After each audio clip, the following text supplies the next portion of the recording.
Chapter 144. GGG, Imperial Translation. It's time to top up. Death Mage picked up his phone and knocked on the screen. On the screen, it showed that his balance was not enough. Sun Fong was about to collapse. 2 hours ago, she had given him 500 yuan. Are you eating money? It's gone so quickly. He did not bring much money with him when he left the sect this time. He only had a few thousand yuan on him because he was bent on revenge. Seeing that the woman on the sofa did not have any reaction, Death Mage started typing on his phone. If you're not going to top up, I'm leaving. A blatant threat. So many young geniuses have come up the mountain to ask for her hand in marriage, but this sect leader has never bothered with them. But now, I'm asking a skeleton to stay. This is retribution. Sun Fong threw the phone on the table and coldly shouted, "Charge!" Death Mage was not courteous at all, and he immediately started transferring the money to the bank. His actions were done in one go, and it seemed like he had done this many times before. On the other hand, Sun Fong was very angry. Picking up her own sword, she fiercely chopped towards Death Mage's head until the web between her thumb and forefinger started bleeding. However, the black robe that Death Mage was wearing was not even cut open. Seeing that Death Mage had returned the phone to her, Sun Fong took it over. However, when he saw the balance on the card, it was as if he had been struck by lightning. 1 yuan. Sun Fong immediately snatched over Death Mage's phone, only to see that there were more than 10 gold coins, and he actually rushed all of them. Sun Fong covered her forehead and slumped weakly on the sofa. Then, she raised her sword and slashed again. As she slashed, she cursed, "You bastard, I'll chop you to death. How dare you use my money to play games? You don't want to eat, but I still want to eat. I'll hack you to death." Bye you. Sun Fong was speechless. Looking at the cigars on the table, Sun Fong's gaze hardened. She took one out, walked into the kitchen, and took out a blue bottle from her backpack. Ecstasy powder. This poison was in the form of powder and could be added to drinking water. It could also be ignited and floated in the air. It was an essential medicine for killing and robbing people. Furthermore, it was extremely precious. Sun Fong did not want to waste it, but she had no other choice. He added the ecstasy powder into the cigar. "Suck you to death, you bastard." After she was done, Sun Fong took a deep breath and walked out of the kitchen.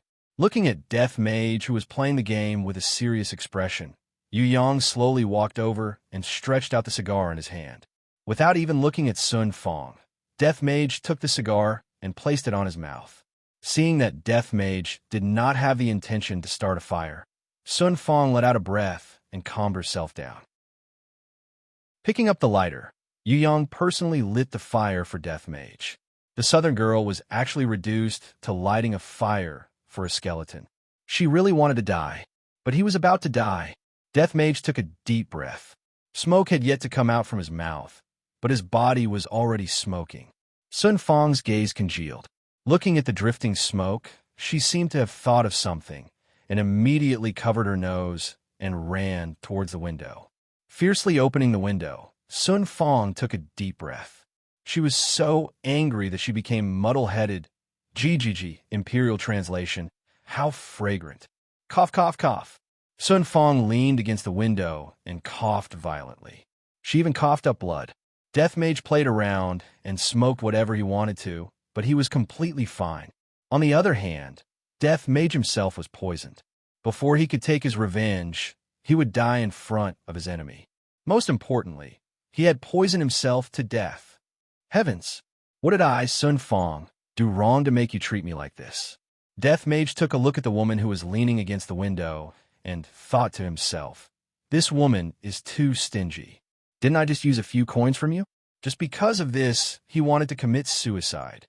Sun Fong turned around and glared at Death Mage. "Even if I'm going to die, I'm going to turn into a ghost and kill him." Death Mage sighed powerlessly, then shot out a black fog from his bony finger into Sun Fong's body. Sun Fong laughed coldly. "You don't need to do anything. This sect leader is going to die too. However, I won't let you off in this lifetime." At the moment of death, Sun Fong suddenly felt that her breathing was smooth. Her feet were no longer numb, and her hands were no longer sore. She could climb several floors in one breath. Why? Why must even death be exploited? Sun Fong threw herself on the sofa and cried loudly, looking so wronged and helpless. By Yubu, there was nothing more important than fishing in this world. Beside the waterfall, Lai Gu had yet to return. Qingya's little face was blushing red as she threw the small stones, scaring the little fishes underwater to the point that they started swimming in all directions. This woman is so terrifying. Sneaking a glance at Yihua, she discovered that Yihua was also looking at her, and her heart started beating wildly. This scoundrel, everything that he said in the past were all lies, and right now he actually dares to make a move on me. Damn scoundrel. That's right. I forgot to ask him about that matter. No, I still have to ask him clearly. If it really doesn't work, I'll just run. With a blushing face, Qingya pulled Yihua into the tent again. The few people outside the tent went into a daze. The lady boss's desire is really not satisfied. Seeing that Qingya was so anxious, Yihua smiled lightly. What? It is not even nighttime yet, and you're already impatient? Impatient my ass. Let me ask you something. Qingya said solemnly. Come into my embrace first. Can you be a bit more serious? I like the feeling of hugging you. Qingya went into a daze. Did this man become enlightened recently? He knows how to make me happy now. However, being able to hear what Yihua said, Qingya still felt sweet in her heart. She shifted her body and leaned into Yihua's embrace. Meanwhile, Yihua lightly hugged the woman in his embrace and caressed her beautiful hair, feeling very comfortable. Didn't you say that you were going to take wedding photos? You choose a date, Yihua said faintly. Qingya smiled. Her smile was exceptionally beautiful, and said tenderly, Then, you better not regret it. Do I look like someone who will regret it? Bragging again, Yihua stretched out his hand and flicked Qingya's forehead. Why did you hit me again? I like it. Qingya rubbed onto her forehead and said earnestly, I have something to ask you. Speak. Are you being chased? Qingya sat up and looked at Yihua nervously. Meanwhile, Yihua was also stupefied by Qingya's question. I, the Supreme Overlord, am being chased? What a huge joke. However, looking at Qingya's nervous expression, Yihua decided to tease this foolish woman. Suddenly, Yihua's expression became downcast. Looking at Yihua's expression, Qingya knew that she guessed correctly. Yihua, don't scare me. Yihua let out a heavy sigh. Qingya, it is still not too late for you to leave now. Hearing what Yihua said, Qingya's beautiful eyes immediately turned red, and she hugged onto Yihua's waist. I don't want to. GGG. I, the Supreme Overlord, am able to see through your heart with just a little bit of tricks. Properly give birth to the child, Yihua said gravely. Qingya sobbed uncontrollably. Yihua, let's run. I will go and sell the company. That money is more than enough for us to use. Yihua was slightly startled. I know that the company is very important to Qingya, and right now, Qingya is actually willing to sell the company for me. Lightly caressing onto the foolish woman in his embrace, Yihua said faintly, Where are we going then? Anywhere is fine. Chapter 145. Qingya was anxious. Then what should we do? Let's call the police. No, it's completely useless. Looking at Qingya's expression, Yihua finally couldn't help but laugh.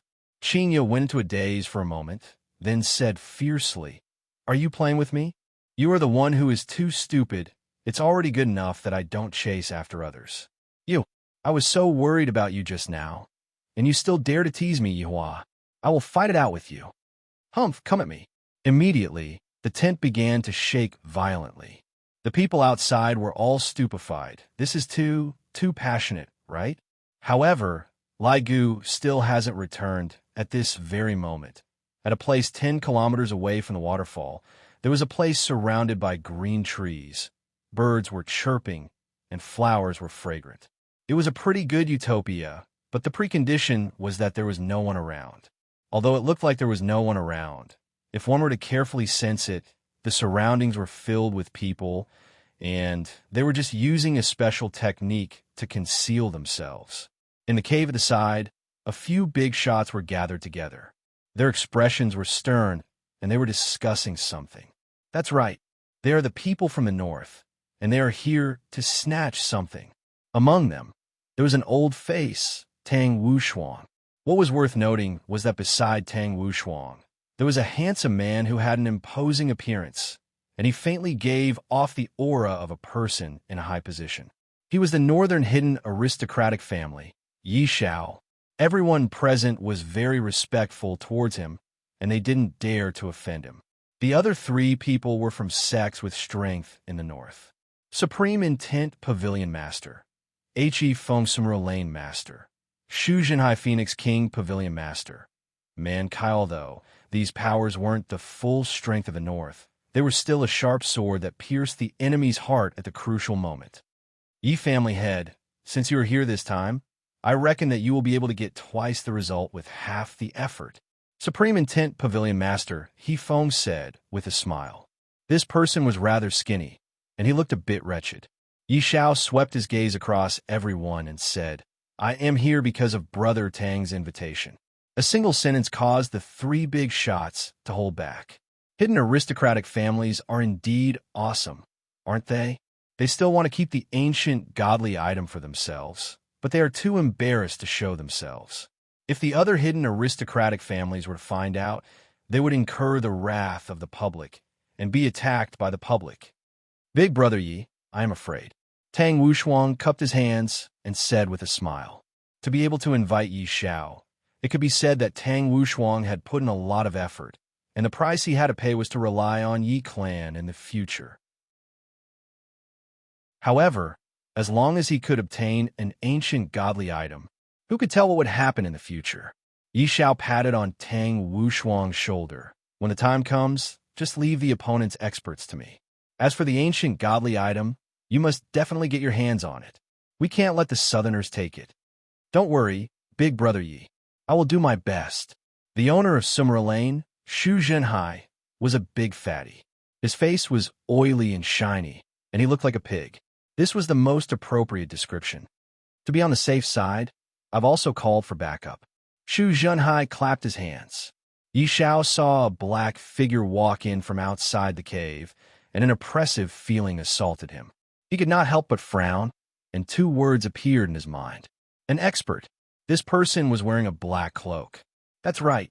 He was the man from the arcade. The Phoenix King Pavilion Master smiled.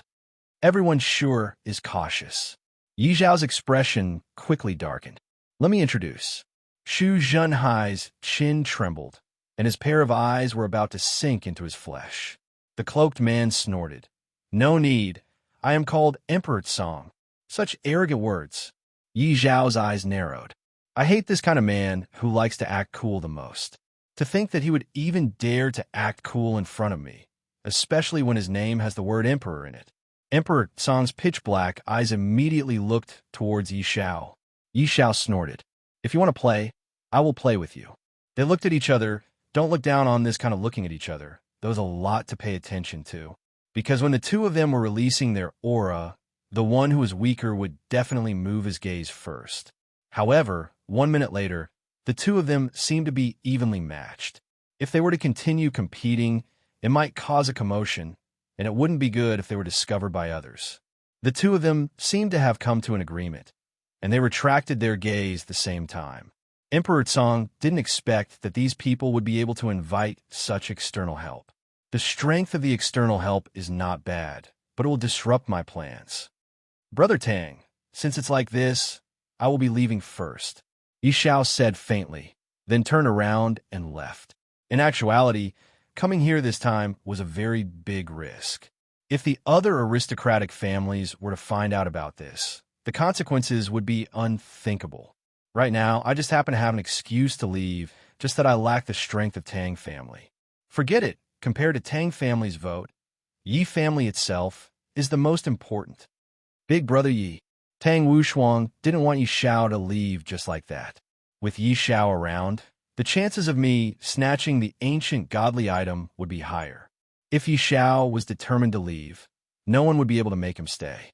On the other hand, Shu Jinhai was smiling to the point that his eyes couldn't be seen. With Yi Xiao leaving, things will be much easier to deal with. Tang Wushuang's expression was extremely bad. I won't let them take advantage of me. After snorting coldly, Tang Wushuang left as well. Before the battle even started, two of the North's great generals had already left. This could only mean that they weren't united, or that it was because of Emperor Song's arrival. Everyone, let's talk about the plan. Emperor Song looked at the three people in front of him and said with a smile, "On the surface, I was invited over by Xu Jinhai, but in private, I have already reached an agreement with Yifeng and Man Kai, just that they didn't know about it. Especially this fatty. The other two are much smarter than you." Man Kai kept his smile and said gravely, "This time, there's only us from the north. The others did not make a move. After all, almost all of the South's powers are here, and the South's aristocratic families might even be secretly protecting us, not to mention those mysterious existences from the South. Last time, we let Xiao Yi take advantage of us. This time, when we went to invite him over, he went into closed-door training." Xu Jinhai snorted coldly. Yifeng shook his sleeves. He already has a Xianyuan sword. If he were to come and snatch the ancient godly item from us, then he would be the one who doesn't know what's good for him. Emperor Song didn't say anything and closed his eyes to listen. After a long while, Emperor Song slowly said, "When the ancient godly item is unearthed, the South will definitely be the first to snatch the ancient godly item." Xu Jinhai laughed loudly. What Emperor Song said is right. When the ancient godly item is unearthed, the South will definitely be the first to snatch the ancient godly item. Yifeng and Man Kai laughed, but didn't say anything. "You're still counting the money after being sold." Looking at the three idiots, Emperor Song revealed out a trace of an evil smile. "Report. A disciple from Extreme Wool Pavilion could be seen running over quickly. Pavilion Master, we can't get in touch with a team that was arranged 10 miles away." Yifeng's gaze became serious. "I will go and take a look." "Wait," Emperor Song said. Yifeng looked at Emperor Song suspiciously. "The war is imminent. Don't create unnecessary problems. If we were to fall into the enemy's trap, it would be bad. Just send someone over to take a look." Yifeng heaved a sigh of relief, then immediately gave the order. Thinking about it, he felt a lingering fear. If they had gone over rashly just now and fallen into the enemy's trap, then it would be over. Chapter 146. Beside the waterfall, Lai Gu had not returned yet. Yi Hua and Qinya, who was flushed red, walked out of the tent together. Qinya covered her pretty face with her hands, and she almost didn't have the face to see anyone. "Didn't I just leave you hanging for a few days? How can there be such a vengeful person who is so aggressive? Your figure is getting better and better," Yi Hua said with a smile, then went back to fishing. Towards this kind of teasing, what else could Qinya do? "I can only hope that the heavens will send down divine power to smack Yi Hua's, but and let him know how formidable I am." Looking at the smile on his honor's face, Wei Chong felt very happy as well. His honor is becoming more and more like a human. "Congratulations on your honor regaining your wife's heart." "Easy." Yi Hua picked up the fishing rod, indicating that he would be able to easily catch Qinya. "What do you mean by easy?" Qinya walked over and questioned Wei Chong. Wei Chong immediately turned his head around, expressing that he did not know anything. Yi Hua tossed out his fishing rod and snorted. "I said that fishing is easy." Qinya took a look at the bucket beside Yi Hua. It was really a piece of cake. "I don't believe that no fish will take the bait." Not only was Lai Gu unable to catch any fishes, Yi Hua, who was his honor, was also the same. However, Yi Hua was still able to sit still. Looking at Wei Chong, there were countless small fishes and a few big fishes. "Give me the fishing rod," Qinya shouted out. The people at the back immediately sent fishing rods. He skillfully hooked up the bait and cast the fishing rod. "What are you looking at? Haven't you seen me fishing before?" Qinya rolled her eyes at Yi Hua. "Bibi? Let's compete then. What are we betting on?" Qinya was in a good mood and said tenderly. "Speak. That's good. The loser has to buy breakfast for a week." Qinya raised her chin and said confidently, "All right, this stupid woman still wants to win? Doesn't she know that if I, the Supreme Overlord, want to win is actually very simple? All I have to do is to slightly move my hands and feet, The corner of Wei Chang's mouth rose. His honor is even going to cheat in a bet with a madam, so he will definitely win. No, wait. He could cheat in his bet with Tang Bingyao and easily win the prize. His honor is truly brilliant. Every single action of his honor is able to benefit me greatly, and every single word of his honor contains all kinds of profound principles. His honor is becoming more and more powerful. After a long while, I'm not fishing anymore. You cheated. Qingya snorted. A loss is a loss. Yihua said faintly. Qingya said petulantly. Next time when you cheat, can you not be so exaggerated? You have to understand balance. Equilibrium? That's right. Look at the inside of your bucket. You have been fishing for the entire morning, and there is still not a single fish in your bucket. On the other hand, after fishing with me for half an hour, my bucket was completely filled. This cheating is way too obvious. If you were to control the number of fish that we have together, in the end, you would be able to win with a small advantage. At that time, no one would know that you were cheating. You were so stupid. Qingya stretched out her finger and poked Yihua's forehead. Logically speaking, Yihua would definitely fly into a rage. However, he didn't, because Yihua had figured out a problem. This problem had even appeared in the 7 deadly sins in the past, and after Qingya explained it to him, Yihua immediately understood the problem. Leveling was the work of a boorish man. A wise man could control a boorish man. Yihua stretched out his hand and pinched onto Qingya's face. All right, I will buy it for you. Humph, humph, this is more like it. Quickly remove your spell. I still want to fish. Qingya laughed tenderly. I feel that Yihua's temper is much better right now. After a long while, Yihua said faintly, a certain someone's ability to act cool has not changed at all. You must have cheated again. Then, what is the reason for me to cheat? Yihua lit up a cigarette and asked. Qingya pouted her mouth. Isn't it because you want to see me make a fool of myself? I'm not that bored. Yihua's index finger slightly moved, and the shoal of fishes under the water began swimming freely again. All right, I, Yihua, am just that bored. Wei Chong, who was at the side, memorized every single action of his honor.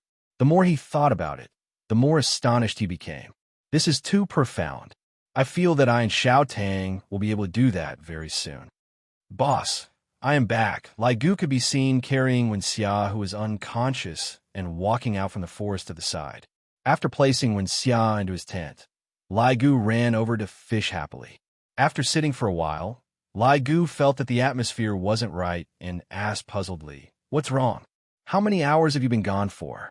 Wei Chong asked. Not that long, just a few hours. Lai Gu said indifferently. Seems like today can be considered to be rather short. Yihua turned his head around and looked towards Qingya. Qingya immediately knew what Yihua was thinking about, and she immediately punched towards Yihua. Bai Xiaojun walked over to the tent and checked on Wen Xia's injuries. Bai Xiaojun and Tang Wei continued to take care of the food. Xiao Tang, you take care of this place first. I'll be back very soon. Yihua said gravely. All right, Sister ran. After saying that, Yihua disappeared because she felt that there were some small fries that came over to disturb the boss's rest. A few minutes later, Yihua came back, and not even a strand of his hair floated out. Yihua and the others naturally felt that Yihua came back, and he said to Lai Gu and Wei Chong, both of you did well. Thank you for your praise, boss. Thank you for your praise, boss. Qingya was confused. I don't understand what they're talking about. Is this a code word? The sky gradually darkened, and everyone sat on the chairs and began enjoying the delicacies. Meanwhile, Yihua stood up and raised his wine cup. Everyone didn't dare to be negligent and immediately stood up. Of course, this included the 4 maids as well. Among them, Wen Xia was extremely shy. The redness on her face had yet to fade away. Yihua said faintly, it has been a long time since I came out. I am very happy this time. Cheers. Boss being happy is our happiness. Other than Qingya, everyone shouted out in unison. This made Qingya feel like she was an outsider. After sitting down, Yihua said to Qingya, weren't you curious about the so-called cultivation world? Today, I will let you take a look. Without waiting for Qingya to reply, Yihua waved his hand, and a light blue halo appeared above the dining table. Just like a holographic image, many people appeared in the holographic image, and every single one of them had an excited expression on their face. Yihua said faintly, "Everyone, let's eat while watching." Qinya stared at the holographic image without blinking, completely unable to care about eating. Yihua didn't stop her. It is time for Qinya to come into contact with the cultivation world. However, I have to do it slowly. I'm afraid that she won't be able to accept it. However, other than Qinya, Tang Wei was also attracted by the holographic image. Those three celebrities were still all right. They were eating while watching. As for Yihua, Wei Chong, and Lai Gu, they didn't really care about the holographic image. Perhaps the three of them would only take a look at the holographic image when the little skeleton appears. At a place that was 20 kilometers away from where Yihua was, a huge mountain was basically flattened, and there were all kinds of excavators placed around the mountain. At the center of the mountain, there was a hole that had a diameter of 20 meters, and the hole was connected to the underground. Standing at the side of the hole were Wang Debao, Shinran, Ji Anyun, Guang Tianlu, Hai Daisi, Che Jishuan, Yang Igazheng, and Cloud Sec's new sect master, Sun Yi. She was Sun Fang's junior sister. What they wanted was only the ancient godly item, and they didn't have any thoughts about those treasures. "It's out! It's out! It's out!" The people inside the hole could be heard letting out excited cheers, and at this moment, everyone's heart was in their throats. What is the ancient godly item that appeared this time? Sword? Armor? And it's even an artifact. Chapter 147. Long and City's wealthy merchant Yusi hurriedly ran over and said, "Alliance Master Hai, what do you think?" "Yusi, take the treasures and leave." Hai Daisi's gaze was fixed on the white jade coffin. As long as he could obtain this ancient godly item, the special ability world would no longer need to be afraid of the cultivation world. Hai Daisi could almost see the rise of the Esper world. Yusi and a few other rich merchants immediately left. There was going to be a fight soon, so it was better for ordinary people to leave as soon as possible. The ordinary people quickly retreated, but at this time, countless people appeared in the air and on the ground. They stood behind their leaders, and tens of thousands of people surrounded the white jade coffin. A great battle was about to break out. Wang Debao stood out and said with a smile, "How are we going to split this ancient godly item?" "Of course not," Zhua Exan Ran of the Zhua family said calmly. The pavilion master of Traceless Pavilion, Gai Zheng, laughed out loud. "How about rock, paper, scissors? I'm quite knowledgeable about it." "Haha, childish. I know a new way to play Fight the Landlord. Why don't we have a showdown to prevent blood from flowing like a river?" Dry Zen Sec's Che Jishuan shouted. Cloud Sec's new sect master, Sun Yi, said with a tender voice, "Everyone, please calm down. I feel that all ancient godly items have their own consciousness, and they will definitely choose their own master." Ji Inyan of the Ji family adjusted his glasses and sneered. "What right does a woman who has slept with all the elders have to speak?" Sun Yi's gaze turned cold. "Watch your mouth." The Guang clan's clan head, Guang Tianlu, who had been silent all this while, said indifferently, "If you don't sleep with the elders, would you be able to ascend to the position so quickly? How dare you? Our sect's sect master is not someone you can slander." Cloud Sec's disciples shouted loudly, all of them drawing their swords. Sun Yi smiled faintly and said, "There's no proof for your words. It seems like my Cloud sect has something to say. In that case, we can only fight with our true strength." Wang Debao spread out his hands. "Let's fight then. Fight until there's only one clan left, and the ancient godly item will be his." The few big shots nodded their heads. How could there be no bloodshed when snatching an ancient godly item? Just as the few parties were preparing to start fighting, a lump of black void appeared in the middle of the battlefield. Death Mage could be seen walking out with a scythe in his hand and a cigar in his mouth. There was also a woman hugging onto him. Everyone present was dumbfounded. Sun Fang, who was in Death Mage's embrace, was also stupefied. 1 minute ago, in the rented apartment, Death Mage had already charged his phone fully, Just in case his phone ran out of battery while he was playing, he did not want to top up his balance for the time being. The cigar had also been prepared. It was time to set off. But before he left, he still had to ask Baidu how to make a woman fall madly in love with a skeleton. However, the search failed. Let's replace the skeleton with a man. As expected, a lot of answers appeared, and Death Mage felt that none of them were suitable for him. He had to have meat first. A hero saving a damsel in distress?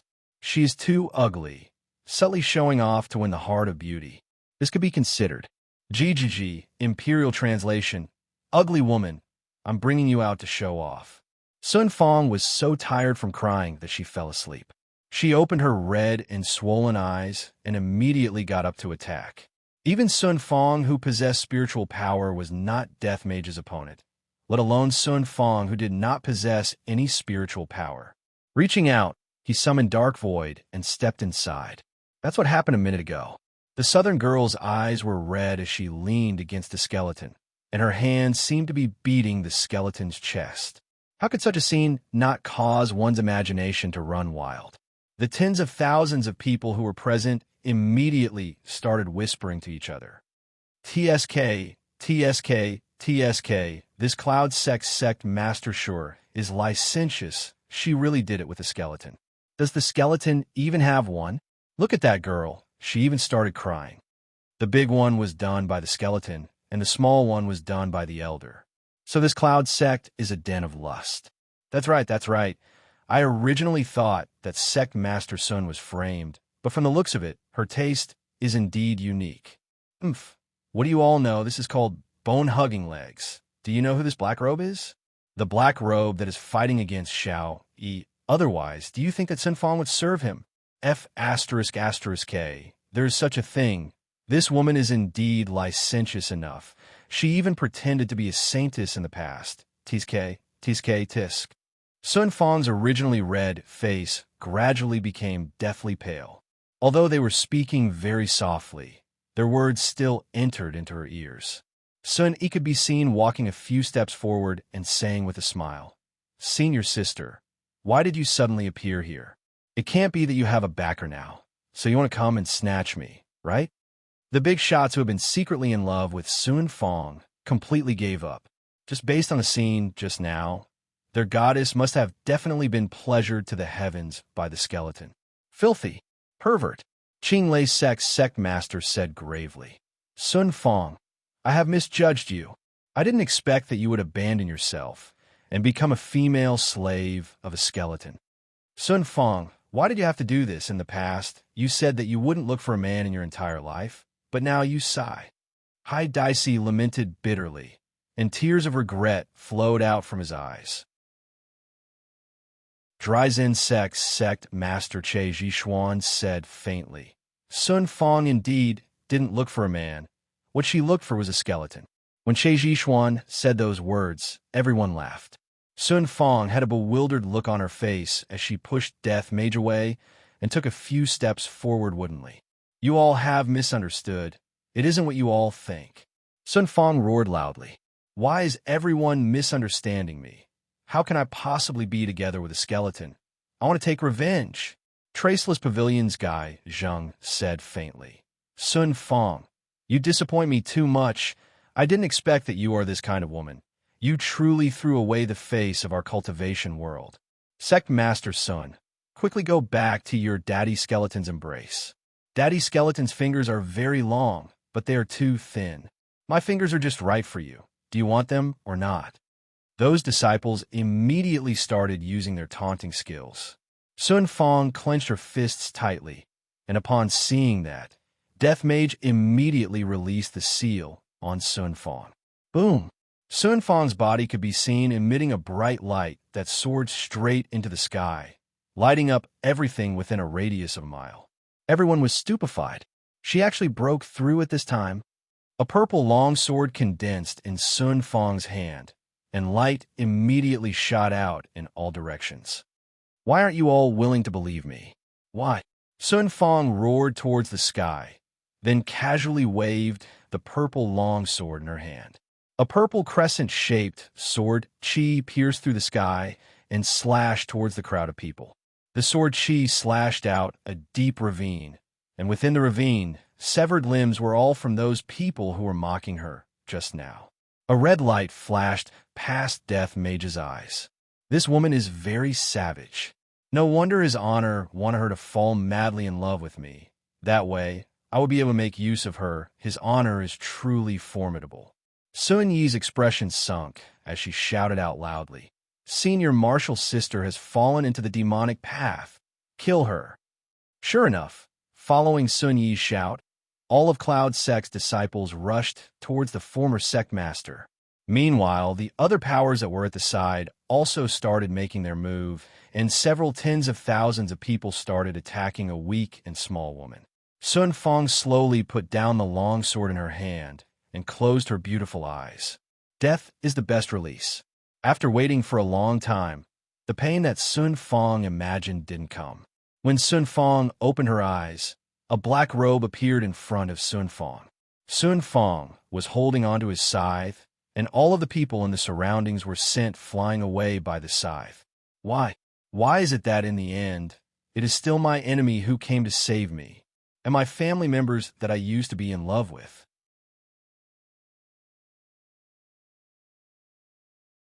Chapter 148. Everyone didn't think the black robe would leave so easily. They all thought he would help Sun Fong. Zhua Xian Ran was very annoyed. Sun Fong killed all his people just now. Just as he was about to take revenge, the person disappeared. Don't you think so? Wang Dabao chuckled. All right, let's open the coffin first. Yes, let's open the coffin first. It won't be too late to snatch it then. Haidaisi laughed. However, everyone held their breaths. Just what kind of ancient, godly item was inside the coffin? Yun Sect sent out 4 disciples to open the coffin. Those 4 disciples were extremely nervous. Coffin. There must be someone inside. And the ancient, godly item was inside the coffin. Maybe it was the guardian of the ancient, godly item. Now that the coffin was opened, what if the corpse came back to life? Hurry up, Sun, he shouted coldly. Dilly-dallying. The 4 disciples didn't dare to waste any more time. They stood at the 4 corners of the coffin, took a deep breath, and channeled their energy. Z. The white jade coffin emitted a heart-wrenching sound, and no one dared to breathe too loudly. When the coffin lid was opened, the 4 disciples were shocked. A 7 to 8-year-old little girl laid inside. Her hair was tied into 2 ponytails, and she was wearing a beautiful princess dress. Though her eyes were closed, she looked very cute. Her baby fat face made people want to touch it. But no matter how attractive she was, it wasn't as important as the thing in the little girl's hands. Ancient godly item. Yin Sect's disciples' faces darkened. They were the first to snatch it. Haidaisi humphed. He waved his hands and used wind magic. The 4 people from Yin Sect were blown into the sky and turned into 4 stars. Sect leader Sun, good plan. Ge Zhang's eyes were filled with anger. Sun Yi scolded him for being an idiot and squeezed out a smile. It's inevitable that there will be a few traitors in our sect. On the side, Wang Dabao was discussing something with the other 3 patriarchs. It wasn't anything good. Cheji Xuan lifted the coffin up with one hand. It stood upright and faced everyone. Seeing the person and the item inside the coffin, everyone gasped. It was a cute little loli. But no matter how cute she was, she couldn't be as cute as the item in her hands. 9 demons punishing tower. Cheji Xuan's gaze froze and mumbled. Everyone, including Wang Dabao, was shocked when they heard that. Is this the legendary 9 demons punishment tower? Zhuo Ran exclaimed as he stared at the tower in the little loli's hands. The pagoda in the little loli's hand wasn't very big. It was about the size of an adult's palm and had 9 levels. The pagoda was ink black, and if one looked closely, they would see that each level was emitting a black fog that surrounded it. Yang Yi looked at the 9-demon Xing pagoda and muttered, "It is rumored that countless ancient godly items were dropped during the Great War of Gods and Demons. However, the ancient godly items that have appeared since ancient times have always represented justice. This time, it is actually a demonic creature. 9 demons punishing tower. Unbelievable." Legend has it that once this pagoda appears, blood will flow like a river. Gu Zheng frowned, and his tone was filled with hesitation. He didn't know whether he should snatch it or not. Sun Yi snorted and said, "Who cares if it's a demon or a god? As long as it's an ancient godly item, it's fine. If you guys don't want it, I want it." As soon as she finished speaking, Sun Yi's delicate body leaped up, and she took the initiative to snatch it. Haidaisi laughed disdainfully, condensing a large fireball with one hand and throwing it out. Sun Yi pulled out her sword. Insignificant skill. The sword easily destroyed the large fireball. However, at this moment, Yang Yi attacked from the side. Sun Yi hurriedly defended, but was still kicked away by Yang Yi. Luckily, she didn't roll on the ground, or else she would have lost a lot of face. "Yang Yi, how dare you sneak attack me?" Sun Yi frowned and questioned in a low voice. Haidaisi and Yang Yi slowly walked to the center and nodded at each other. Then they said, "This thing is inauspicious. Burying it underground is the best choice." Guang Tianlu shouted, "Alliance leader Hai, sect leader Yang, shouldn't we wait for it to be buried so that you can take it for yourselves?" Yang Yi shouted seriously, "Everyone, this demonic pagoda bewitches people's hearts. It is rumored that even the gods have been bewitched by it. That's right. This 9 demons punishment tower imprisons the souls of ancient demonic beasts. The higher it is, the more ferocious it is. The one imprisoned at the top is even a demon king. At that time, it won't be you controlling the pagoda, but the pagoda controlling you." Haidaisi shouted angrily. However, this kind of advice didn't make them afraid. Instead, they wanted to obtain this pagoda. Wang Debao raised his head and asked loudly, "How do the two of you know so much?" "Umph, how would an outsider like you know our clan's secrets?" Yang Yi said disdainfully. "Is what Xin Rand cracked his neck. I heard it from the grapevine. You just want to take it for yourself." As soon as he finished speaking, Xin Rand suddenly summoned his armor, and a long green blade appeared in his right hand.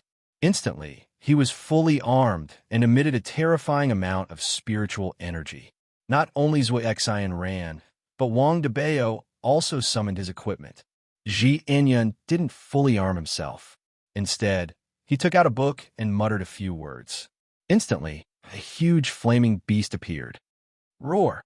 The huge beast let out an angry roar that shook the heavens and earth. Guang Tianlu took out 3 cards and threw them out. The 3 cards glowed with a white light and turned into 3 dipper wolves. Each dipper wolf was stepping on green flames. It was extremely strange.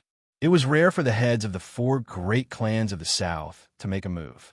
This caused everyone in the cultivation world to gasp in surprise, as expected of the leaders of the clans. Even so, it seemed like both sides were still clamoring and didn't dare to make a move. If they did, blood would flow like a river.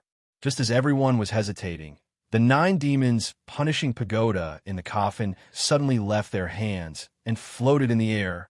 Everyone's eyes were staring at the 9 demons punishing pagoda in the air, their eyeballs almost popping out of their sockets.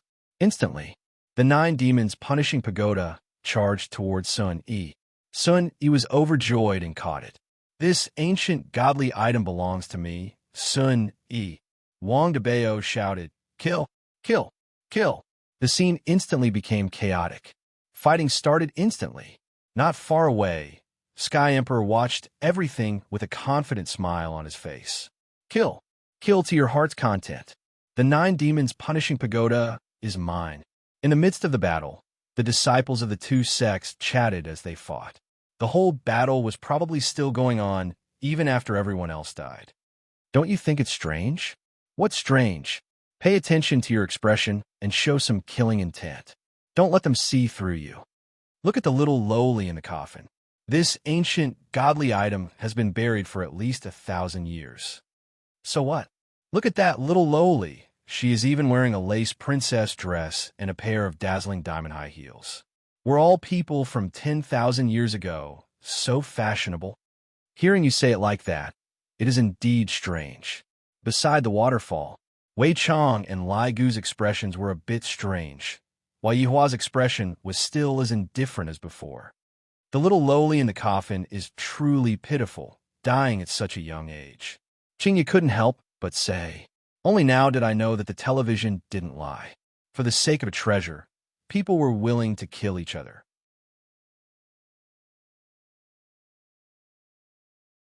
Chapter 149. Qingye looked at the little lowly in the coffin and said, "That's right, she is so cute. It is such a pity that she died." Wei Chong and Lai Gu took a look at each other and revealed a helpless expression. "Stop looking, the dishes are getting cold," Yihua warned. "This woman is already mesmerized by the scene. Stop messing around. Let me see the result. There's so many people fighting over that tower. Yihua, why don't you go and fight over it?" Qingye asked curiously. Yihua lit up his cigarette and said faintly, "What is there to fight over for trash?" Qingye rolled her eyes at Yihua. "Look at you. You're acting cool after smoking is acting up again." Yihua couldn't help but stretch out his hand and pinch that smooth little face. "Eat your food." Humph. Although Qingye started eating, her gaze was still on the scene. The others had already finished eating and were currently looking at the result. Yihua leaned on the chair and smoked while looking at the little lowly in the coffin. The scene was extremely tragic. Out of the tens of thousands of people, only 1,000 were left. Although the big shots didn't die, they were injured. Right now, the 9-demon punishment tower was like a hot potato. Whoever took it would be beaten up. This caused the ancient godly item to be thrown onto the ground like a piece of scrap metal. Boom, boom, boom. Under the bombardment from the cultivation world, the fire beast fell onto the ground. Ji Enyun coughed out a mouthful of blood, and the family members immediately went up to support him. "Everyone, I will be leaving first." Ji Enyun held onto his chest. Summoning the fire beast consumed too much of his energy. "I didn't expect that the cultivation world weaklings would be so strong. It will take at least a year for me to recover my strength." Wang Debao's expression sunk. "Ji Enyun, you are leaving just like that?" "Wang Debao, farewell." Wang Debao almost coughed out a mouthful of blood. "Sue your ass. Scum." The cultivation world is indeed a sect that has existed for thousands of years. Their foundation is endless. Families that have existed for tens of years are unable to withstand their bombardment. Wang Debao's gaze became serious. "I'm afraid that the ancient godly item is going to fall into the hands of the cultivation world." Emperor Tsong, who was watching the battle, was already getting restless. He just had to wait a little longer. Now that one of them had left, the various patriarchs were already unable to withstand the attacks from the cultivation world. Very soon, it would turn into an internal strife in the cultivation world. At that time, while they were fighting to the death, he would be able to sit back and reap the benefits. Wouldn't that be great? In a corner of the field, 2 disciples were still fighting. The people around them had all fallen, leaving only the 2 of them alive. This seemed a little fake. "You or me, let's fall together. If we continue to pretend, we'll be exposed. All right, pour it out together." The 2 of them seemed to be talking as they flew backwards. However, one of them landed on a corpse. "Puff. Brother, be gentle. F***CK. Brother, you're pretending to be dead too. Stop talking. Play dead."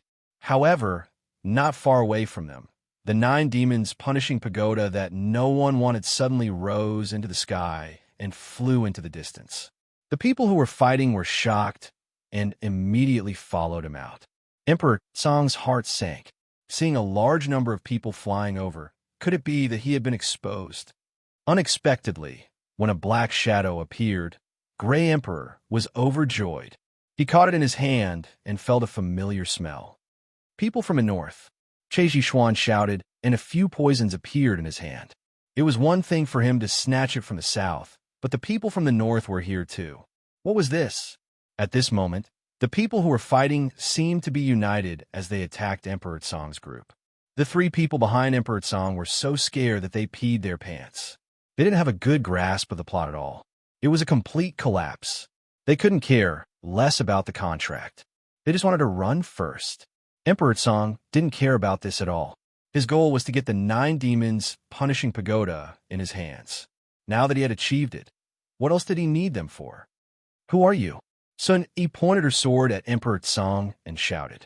Emperor Tsong raised the 9 demons punishing pagoda and shouted, "I am Emperor Tsong." Everyone was stunned. They had never heard of such a strange name. Emperor Tsong? For words, and it sounded so strange. Could he be Master Tsong's man? Emperor Tsong had a cold smile on his face. "Come and worship me. Now that the 9 demons punishing pagoda is in my hands, who can defeat me? As long as I release the vengeful spirits in the 9 demons punishing pagoda, all of you will die. Die, die." However, just as Emperor Tsong was about to show off his might, the southern expert in front of him flew away. Stupefied, Emperor Tsong was stunned. He raised his head and looked at his hand. The 9 demons punishing pagoda had disappeared. An unprecedented rage erupted in Emperor Tsong's heart. Boom! With Emperor Tsong at the center, a shockwave spread out in all directions. The shockwave immediately resonated with the heavens and earth. Meanwhile, Emperor Tsong transformed into a lump of black fog and chased after the shockwave. The 9 demons punishing pagoda belongs to me, Emperor Tsong. Don't even think of getting it. All of Emperor Tsong's plans were disrupted. Right now, he could only snatch the pagoda forcefully. Right now, at the center of the battlefield, there was a river of blood on the ground. There were still a lot of people who were still alive lying on the ground and wailing in pain. There were also a lot of people who were pretending to be dead who were observing the situation. Within the white jade coffin, the little lowly who had her eyes closed suddenly opened her beautiful eyes. Her eyes were bright red, and if one were to look closely, one could see complicated black patterns within her eyes. However, when paired with her face, her eyes were truly adorable. The little lowly could be seen grinning as she lightly floated out of the coffin. Soon after, she landed on the ground, and a pair of pure white heels stepped onto the blood. La la la, la la la, I am an expert in killing. The little lowly's sweet melody rang out in the hell-like venue. She ran and jumped about, and the blood on the ground splattered onto her white princess dress, gradually dyeing the dress into a bright red color. The white diamond high heels that were originally white were also dyed red. Boom! Suddenly, lightning flashed and thunder rumbled, and a heavy rain started pouring down. At this moment, the scene could really be described as a river of blood. La la la, la la la, where are you guys? The little lowly jumped and jumped as she searched for them. The two who were pretending to be dead just now could no longer hold back the fear in their hearts, and their bodies started trembling. That little lowly that was within the coffin actually woke up. What was I supposed to say? There's definitely something wrong with that little lowly. Since when did the ancients wear princess dresses? Found you, a sweet voice rang out beside his ears. The man swallowed a mouthful of saliva, and his entire body was trembling as he slowly turned his head around. Although the little lowly in front of him was adorable, this kind of adorableness carried a deep sense of brutality. The corner of her mouth that was slightly raised caused one's heart to stiffen. You won't be able to escape. The little lowly's ponytail suddenly rose up. The man couldn't help but want to escape, but that was impossible. He could only watch as the ponytail drilled into his mouth, and he could even feel that his hair was growing crazily in his mouth from his head to his feet. No, she's sucking my blood essence. No, no. The man's miserable screams rang out in the spacious and empty venue, and the little lowly's ponytail gradually turned from black to red. Looking at the man in front of her that had already withered up, the little lowly retracted her ponytail. It wasn't easy for me to think of a way, but only this many people came. Hateful, what a waste of my brain cells. The little lowly puffed up her cheeks and stomped her feet. Her ponytails immediately fluttered about, and no matter if it was dead or alive, she would stab it into the man's mouth and absorb it. Those who were dead already had no feeling, and they were considered lucky. However, those who were pretending to be dead felt as if their bones were being peeled off, and they were wailing unceasingly.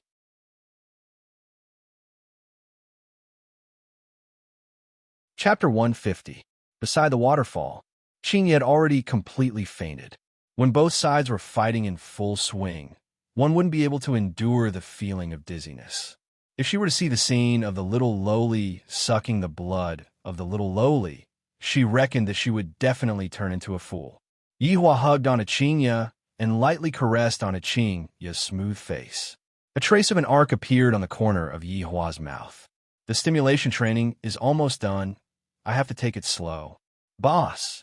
Ligu put away his usual frivolous attitude and said gravely. Yihua looked towards the night sky and said faintly, "Let's take a look first." In an instant, a black figure was flying toward the campsite at high speed. Yihua silently raised his head and took a look at the black figure, then lightly waved his hand. The 9 demons punishing pagoda came to a sudden stop and stopped not far away from Yihua. The black fog in the tower was very thick, as if it was showing off its strength. It bared its fangs and brandished its claws, as if it was about to charge out. A trace of red light flashed past Yihua's eyes. However, when the red light flashed, the black fog in the 9 demons punishment tower seemed to pause for a moment.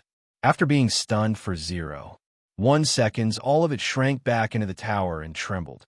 A mere little demon dares to clamor in front of me? If not for the fact that I still have some use for them, I would have burned them all. Right now, the 9 demons punishing pagoda was no different from ordinary decorations. In fact, it could even be said to be ugly. It was just a black iron pagoda shaped like a pagoda. The 4 maids were stunned. In order to snatch the 9 demons punishing pagoda, more than 10,000 people had died. However, when it came to the boss, they could see the disdain on his face. Even the raging pagoda had quietened down. One enigmatic boss. Wei Chong and Ligu deeply wrinkled their brows. It was not because of Tower, but rather they were worried about how his honor was going to deal with her. Yihua was indeed thinking about how to deal with the situation. To kill or not to kill, it would still have to depend on the actual situation. Taking a deep breath, Yihua lightly waved his hand once more, and the 9 demons punishing pagoda on the table immediately flew back like a cannonball. High up in the sky, not far away, Song Di had already caught up to the crowd, and he was even at the very front. He had even injured Hai Daisi and Che Jishuan while he was at it, and his chances of seizing the ancient godly item had increased by a bit. Get lost if you know what's good for you. Otherwise, don't blame me for being ruthless. Even I am afraid of you. Song Di shouted in a low voice. Right now, he had to put on a false show of strength and take advantage of this momentum to suppress them. Otherwise, if they joined forces, it would be very difficult to deal with them. The others didn't even bother with Song Di and continued flying. Emperor Tong had never been ignored like this before, and he immediately flashed in front of everyone. You don't know how to appreciate favors. You really refuse a toast only to be forced to drink a forfeit. Today, I will exterminate all of you. Just as Grey Emperor was about to display his might, a shocking aura came from behind him. Grey Emperor thought that someone was sneaking up on him, so he slightly dodged. Wang Debao, who was in the group, was overjoyed. It was not a hidden weapon at all. The 9 demons punishing pagoda had flown back, and it's flying towards me. Haha. As expected, Wang Debao's luck has never been bad. Even if it's snatching an ancient godly item, it's still a stroke of good luck. Wang Debao caught the 9 demons punishing pagoda, and to everyone's surprise, he turned around and ran without a second thought. Seeing this, Zhuo Xinran and Guang Tianlu both chose to retreat, while the other cultivators continued to chase after them. However, Grey Emperor did not move. His handsome face was filled with malevolence. Just who was it that was playing with him? Who was it? Looking back, not far away in the valley, there were traces of fire. Emperor Tsong clenched his fists tightly, and an unending stream of spiritual energy erupted from his body. In an instant, the wind and clouds surged and thunder rumbled, as if the end of the world had arrived. He did not need the ancient godly item, but the person who played with him must die. Emperor Tsong immediately flew towards the valley with an astonishing aura. Yihua and the others did not leave the dining table. Everyone was quietly sitting on the table, seemingly waiting for something. Wei Chong and Lai Gu were a little abnormal. while the four maids were rather indifferent. As for Yihua, who was carrying Qinya in his embrace, he would either pinch her face or pinch her nose. In any case, he was just bullying her in various ways. Boom! A figure descended from the sky and created a huge splash, causing the ground to tremble. Beep, beep, beep! The alarms of the two Qians rang out. Emperor Tsang looked at the people who were camping in front of him and revealed a look of doubt. Isn't that man the owner of the bar? There's also that security guard and that young man. There are also 4 people who are dressed in maid attire. What are they doing here? Thinking back to the black robe that appeared at the very beginning, Emperor Tsang seemed to have thought of something. We're just bait, and the black robe might be lying in ambush nearby. But so what? I, Emperor Tsang, can kill them with just a flick of my fingers. On the other hand, these women are all top grade. It would be a pity for them to die. You wouldn't even look at Emperor Tsang, who was walking over and was still pinching Qinya's face. Wei Chong let out a breath. One of you, go and deal with them. The eyes of the 4 maids shone. Right now, even Tang Wei has fallen. Not only is she not afraid, she even has the desire to fight. Emperor Tsang looked at the 4 maids who stood up and walked to the side and whispered to each other. Soon after, he heard their sweet voices. Rock, paper, scissors. Rock, paper, scissors. Rock, paper, scissors. Ha! I won, Bai Xiaojun shouted out happily and felt very embarrassed. The other 3 women pouted their mouths. This is a chance for me to show off. Not only can I show off in front of men, I can also show off in front of the boss. What kind of glory is this? I wonder when I'll have to wait for the next time. Bai Xiaojun placed her hands on her abdomen and slowly walked to the front of Emperor Tsang. Then, she said shyly, Hello, I am your opponent. Emperor Tsang looked as if he had received a critical hit of 10,000 damage. His entire being was sinister and terrifying. They actually used rock, paper, scissors to decide who would go on stage. The main point was the women. And they even came over to greet you. Damn it, this isn't good. Tonight, my dignity was already trampled on twice. And yet, when I came here, I was humiliated again. And I was even humiliated by a weak woman. To actually disregard my existence. Don't blame me for being ruthless. Bai Xiaojun appeared to be very embarrassed. Seeing that Emperor Tsang's face was twitching, Bai Xiaojun thought that Emperor Tsang was sick. Just as the 2 were preparing to make their move, a sweet singing voice rang out from the forest. Little rabbit, be obedient, open the door. Quickly open the door, I want... Like, Gu's gaze became serious. Xiaojun, come back. Bai Xiaojun turned her head around and took a look at the man confusedly, then sighed and walked back. Emperor Tsang did not pay attention to Bai Xiaojun and looked at the shadow in the forest. As the singing voice got closer and closer, the shadow finally appeared. Emperor Tsang's gaze was filled with astonishment.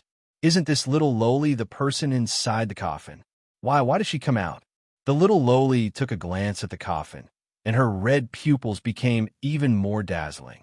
Little rabbits, you all have been hiding here, causing me to search for you all for so long. I don't even want to move anymore. I'm so tired. The little lowly fanned herself with her little hands. This action of hers was truly adorable. Emperor Tsang's expression distorted. The biggest humiliation of my entire life is tonight. Pretending to be mysterious. Emperor Tsang could be seen aiming his palms towards the little lowly, and a black light could be seen gushing out from his body, causing the ground to immediately cave in. Destroy you, yumming.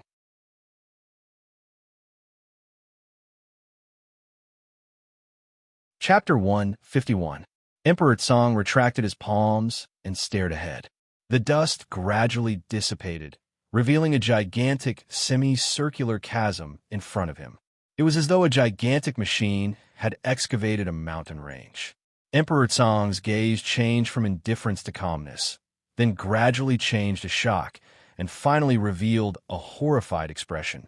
Looking at that black shadow, Emperor Tsang found it hard to believe.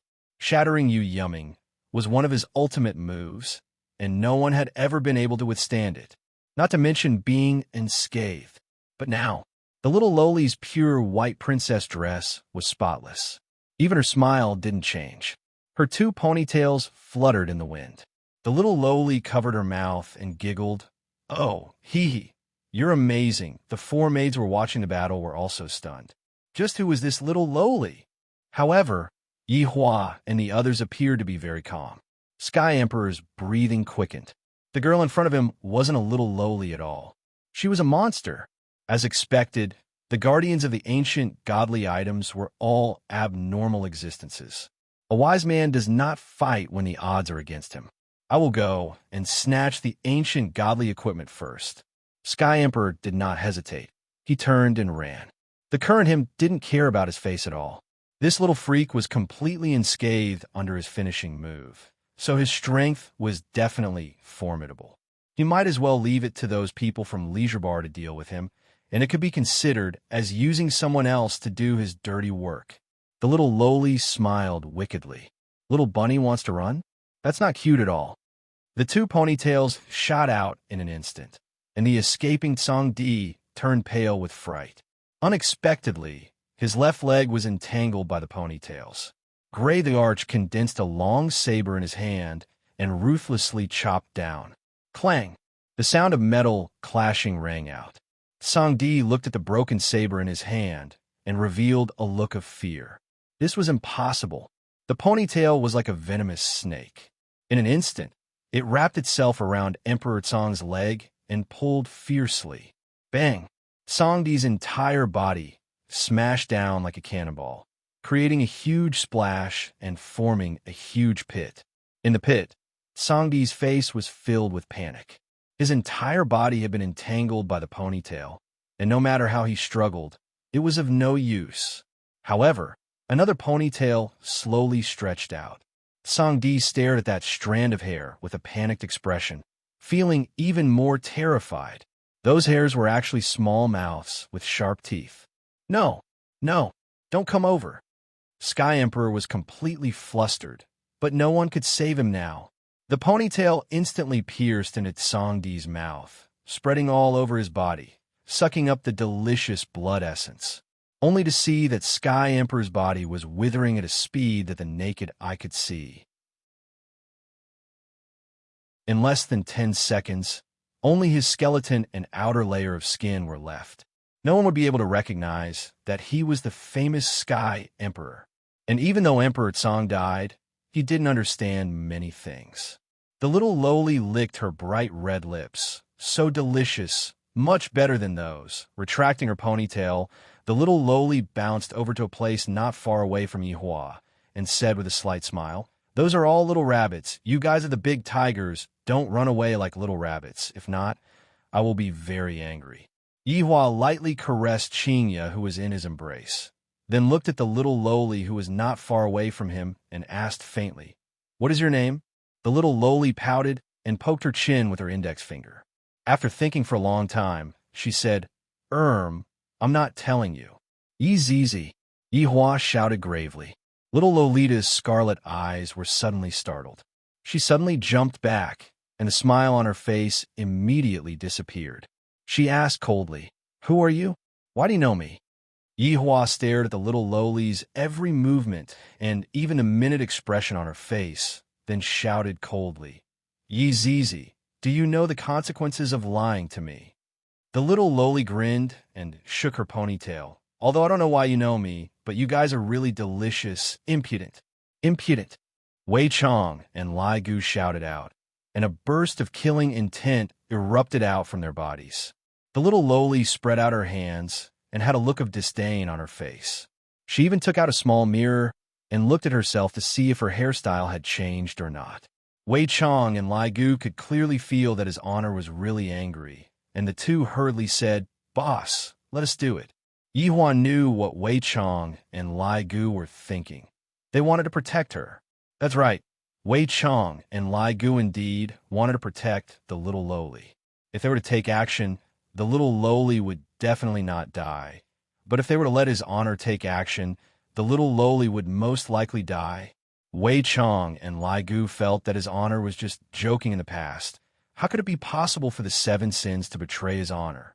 However, looking at the current situation, it was no different from betraying his honor. Although in the past, she was everyone's joy, and even when she took on a human's name, she still had the same surname as his honor, and even went so far as to give his honor a nickname, Big Bones. Within the 7 sins, only she, Yi Zizi, dared to address his honor as Big Bones. However, the current her was no longer the Yi Zizi from back then. Even if that was the case, Wei Chong and Lai Gu found it hard to believe what was happening in front of their eyes. Yi Hua took a deep breath, and his thoughts went back to a long time ago. He remembered that back then, Yi Zizi was still very small, just like a little doll. Back then, Yi Zizi was being surrounded by humans, and when I and the others passed by this place, we killed the humans. Originally, we were going to kill Yi Zizi, but one of the 7 sins could see that Yi Zizi was not a human, and thus, he spared Yi Zizi's life. Even now, Yi Hua could still remember that back then, Yi Zizi's eyes were scarlet red, and she had a look of not wanting to admit defeat. The facts proved that in the future, Yi Zizi would become an indispensable character within the 7 sins. Wei Chong only ate living humans, while Yi Zizi didn't even let the dead off. However, she had a bad personality, and that was that she was too lazy. If she could lie down, she would definitely not sit down.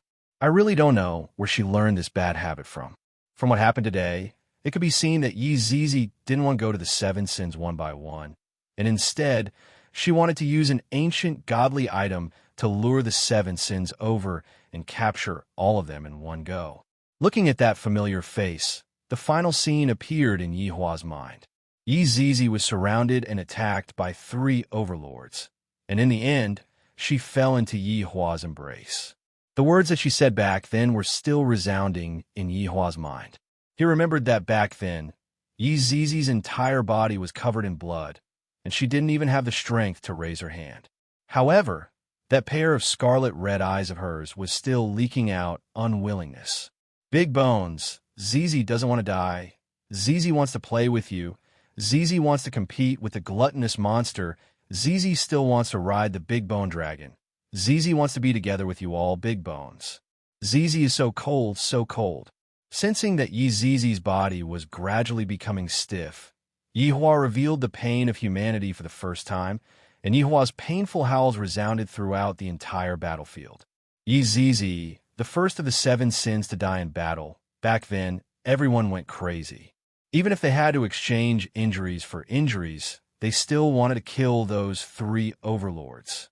She was indeed exactly the same as Yi Zizi. Everything was the same, but in the end, it was just an empty shell, and the soul had already changed.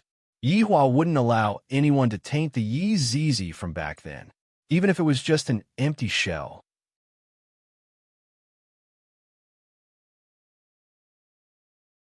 Chapter 152. Wei Chong and Lai Gu turned pale with fright and shouted out involuntarily, "Your Honor!" When the 4 maids heard how Wei Chong and Lai Gu addressed him, their heads were filled with doubt. Yi Hua's gaze turned cold, and Wei Chong and Lai Gu immediately lowered their heads. After placing Qingya into the tent, Yi Zizi tidied up Qingya's hair and sighed. Walking out of the tent, Yi Zizi stood 5 meters away from Yi Zizi. Wei Chong and Lai Gu revealed a nervous expression, not knowing what exactly his honor was going to do to Yi Zizi. Yi Hua took out a cigarette case, took out a cigarette, and lit it up. With his brows slightly wrinkled, he said, "It has been a long time since I last fought." Yi Zizi stared at the man in front of her, and a trace of doubt appeared in her heart. She felt that he was a little familiar, but she couldn't recall where she had seen him. But no matter what, he was still delicious food. "Hee, you are the most pretentious person I have ever seen," Yi Zizi said with a smile, revealing cute dimples on her cheeks. Yi Hua laughed lightly. "Your guts are truly getting bigger and bigger." Humph, I have a lot of guts." Yi Zizi even gestured, looking very cute. Yi Zizi's actions and tone are still the same as before. What exactly is going on? Suddenly, Yi Zi's scarlet eyes became strange, as if they were rotating. Then, Yi Zizi exclaimed, "Wow, you're a big bone." The cigarette in Yi Hua's hand immediately broke and fell beside his leather shoes. With a bit of surprise, Yihua said, "Big Bone." He remembered that Yi Zizi used to call him that in the past. Back then, he was still a skeleton. Even after being lectured several times, Yi Zizi still didn't change her way of addressing him. "I didn't expect your true body to be Big Bone." Yi Zizi was slightly surprised. She then looked to the other side. A monster and a bone dragon. Things were getting interesting. Yihua let out a sigh. I thought that Yi Zizi had remembered something, but it turns out that her pair of eyes had seen through my true form. Yi Zizi's eyes were filled with excitement. "What a cute Big Bone. How about you be my pet? I won't suck you." The corner of Yihua's mouth twitched slightly, and Lai Gu, who was at the side, seemed to have thought of the past, and he felt gloomy as well. Lai Gu remembered that back then, Yi Zizi was very mischievous, and furthermore, she also had a problem with aesthetics. Yi Zizi would praise his honor for being handsome every day, and express that she also wanted a skeleton as a pet. But his honor refused to give it to Yi Zizi, and in the end, Yi Zizi came to look for trouble with Lai Gu, and even wanted to ride on Yi Zizi's back then. Not being able to ride on Lai Gu was one of Yi Zizi's biggest regrets before she died. That will depend on whether you have the ability or not. All right then, I'll go easy on you. A true battle was about to break out, and Yi Zizi also became serious. Although she sounded relaxed, she could faintly sense that the other party was very powerful. It was the same for the other two, and as for the other 4 women, they were negligible. "Pavilion Master, it's there!" All of a sudden, a black crowd surged over. There were at least 3,000 people. They were the northern forces that followed Emperor Tsang here. Originally, he was in too much of a hurry when he escaped and lost contact with Emperor Tsang. Now, he had no idea where Emperor Tsang had gone. He thought that it would be better for him to just return to avoid any more accidents. However, the Pavilion Master of the Extreme, Pavilion and Fengsheng subordinates had reported to him, so he decided to come to this stronghold to take a look. The Summer Workshops, Shu Zhenhai, and the Phoenix King Pavilion's man Kai also came over to take a look as a form of respect for Yifeng. 3,000 people descended and occupied half of the empty space in the small valley. The 3 big shots immediately saw Emperor Tsang, who had been sucked dry. However, the 3 of them only took a glance at Emperor Tsang before shifting their gazes away.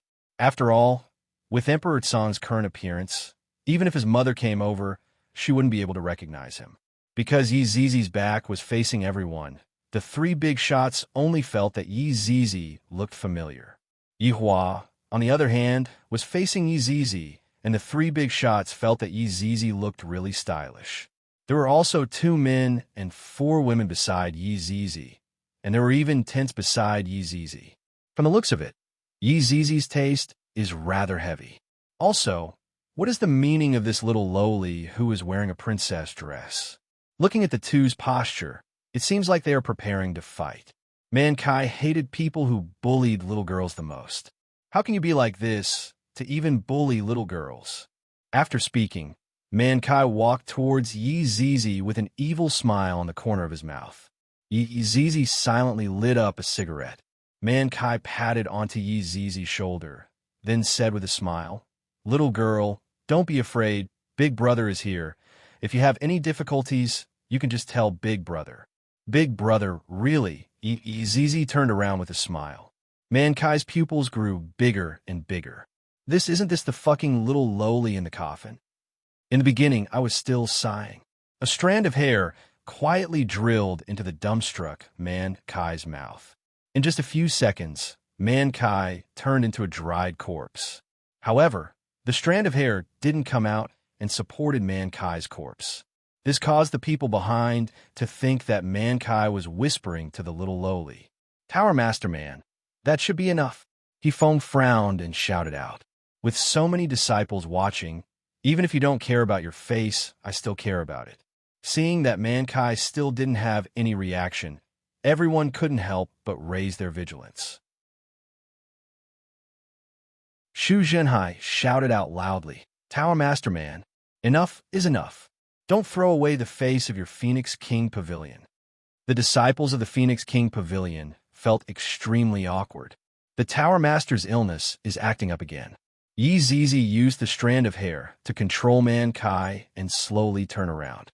The dried-up Man Kai could be seen stretching out his hands and making a peace sign. Meanwhile, Yi Zizi's head turned 180 degrees and shouted out sweetly. Also, everyone sucked in a mouthful of cold air and took a step back. At the moment of imminent peril, He Feng and Xu Zhenhai immediately shouted out, "Retreat! Retreat! Retreat!" Everyone knew of Man Kai's strength. For Man Kai to be able to kill Man Kai without making a sound, Man Kai's strength was definitely not ordinary. The people that were sent here must have been sucked dry. Hateful little white rabbit, trying to run again.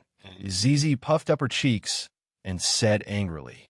Tens of thousands of strands of hair quickly grew longer, causing people to shiver.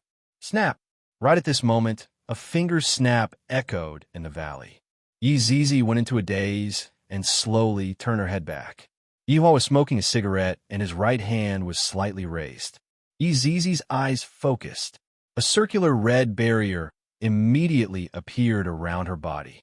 The circular barrier seemed to be withstanding some kind of powerful attack as it trembled slightly.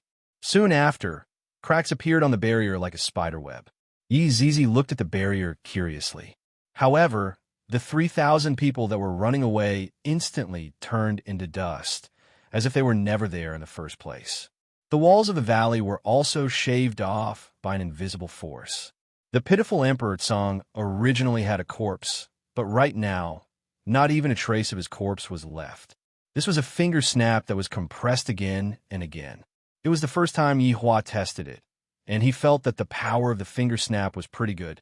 It was able to cause fatal damage to those people, but it did not have any effect on Yi Zizi.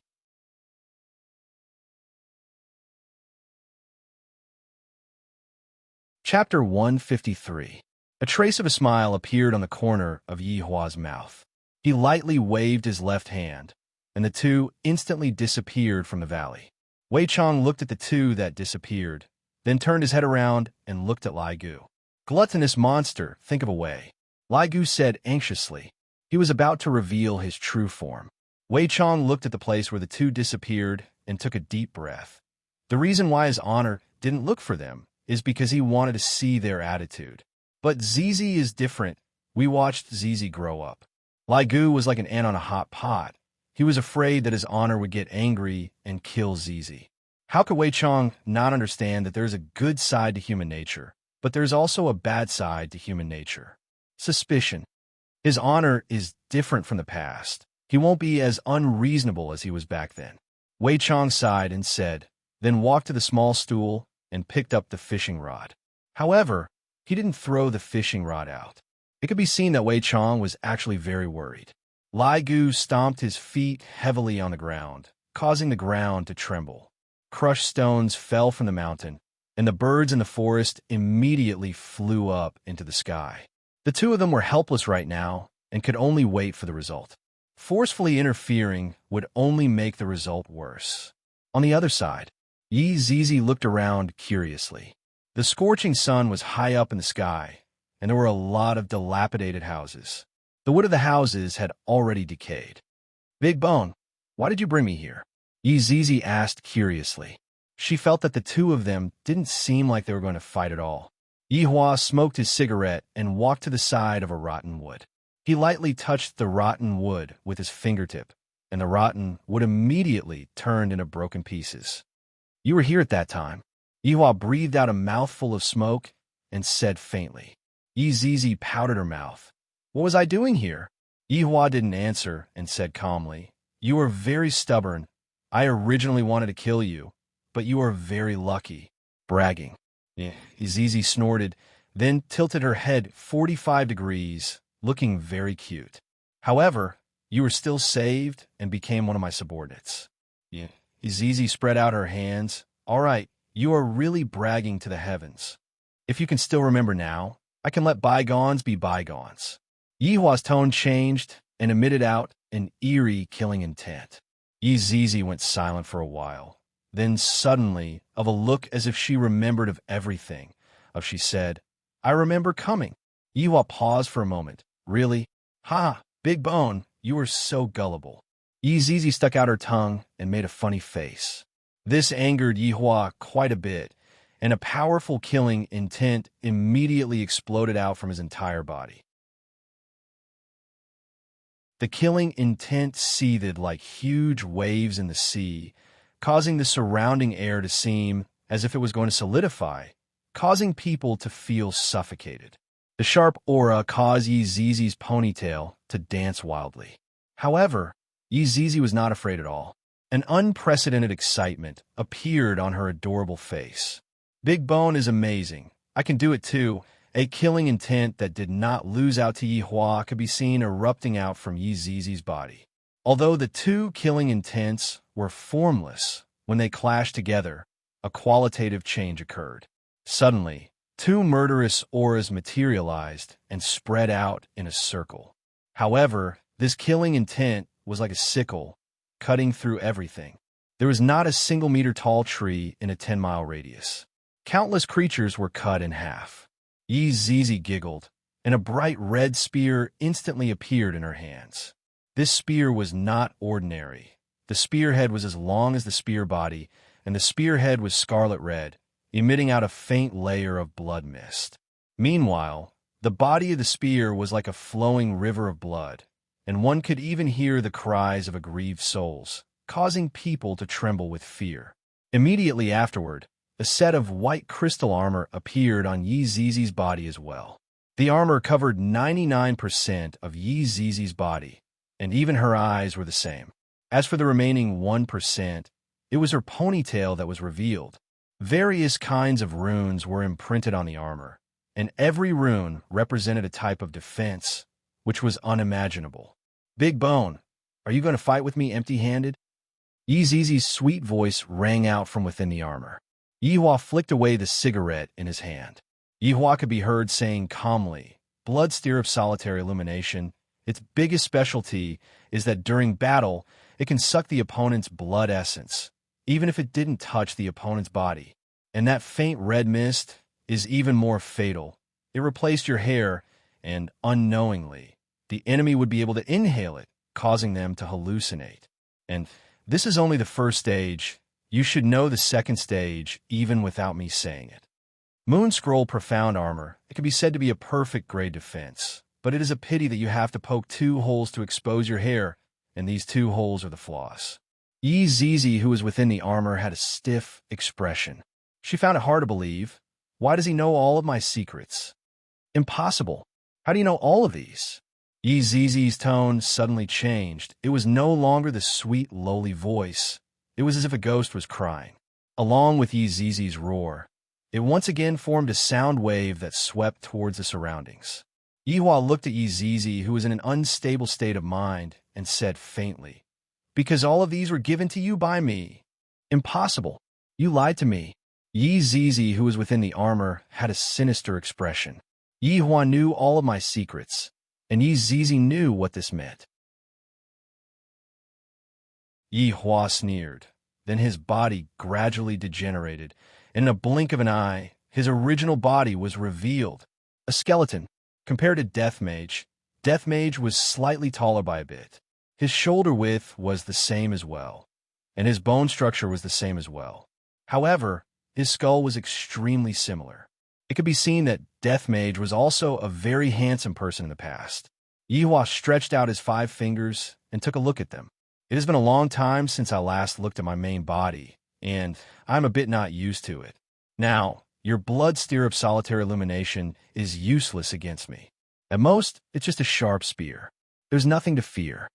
Yi Zizi tightly gripped the Blood Steer of Solitary Illumination spear in her hand. The blood mist on the spearhead increased greatly. It could be seen how indignant Yi Zizi was right now. As for breaking your Moon Scroll Profound Armor, I have many ways. For example, Yi Hua waved his hand, and thousands of miniaturized weapons could be seen revolving around his body. As for Yi Hua, it was as if he was playing with a tablet computer. All of a sudden, Yi Hua chose one of them and grabbed onto it. A purple long blade could be seen appearing in Yi Hua's hand. The entire body of the blade was engraved with golden stripes, and an unknown golden liquid was flowing out from the tip of the blade. After the golden liquid fell onto the blade, the golden liquid knew how to flow on its own, as if the golden liquid had its own consciousness. This gold flame dark blade is enough to break your crescent mystic armor.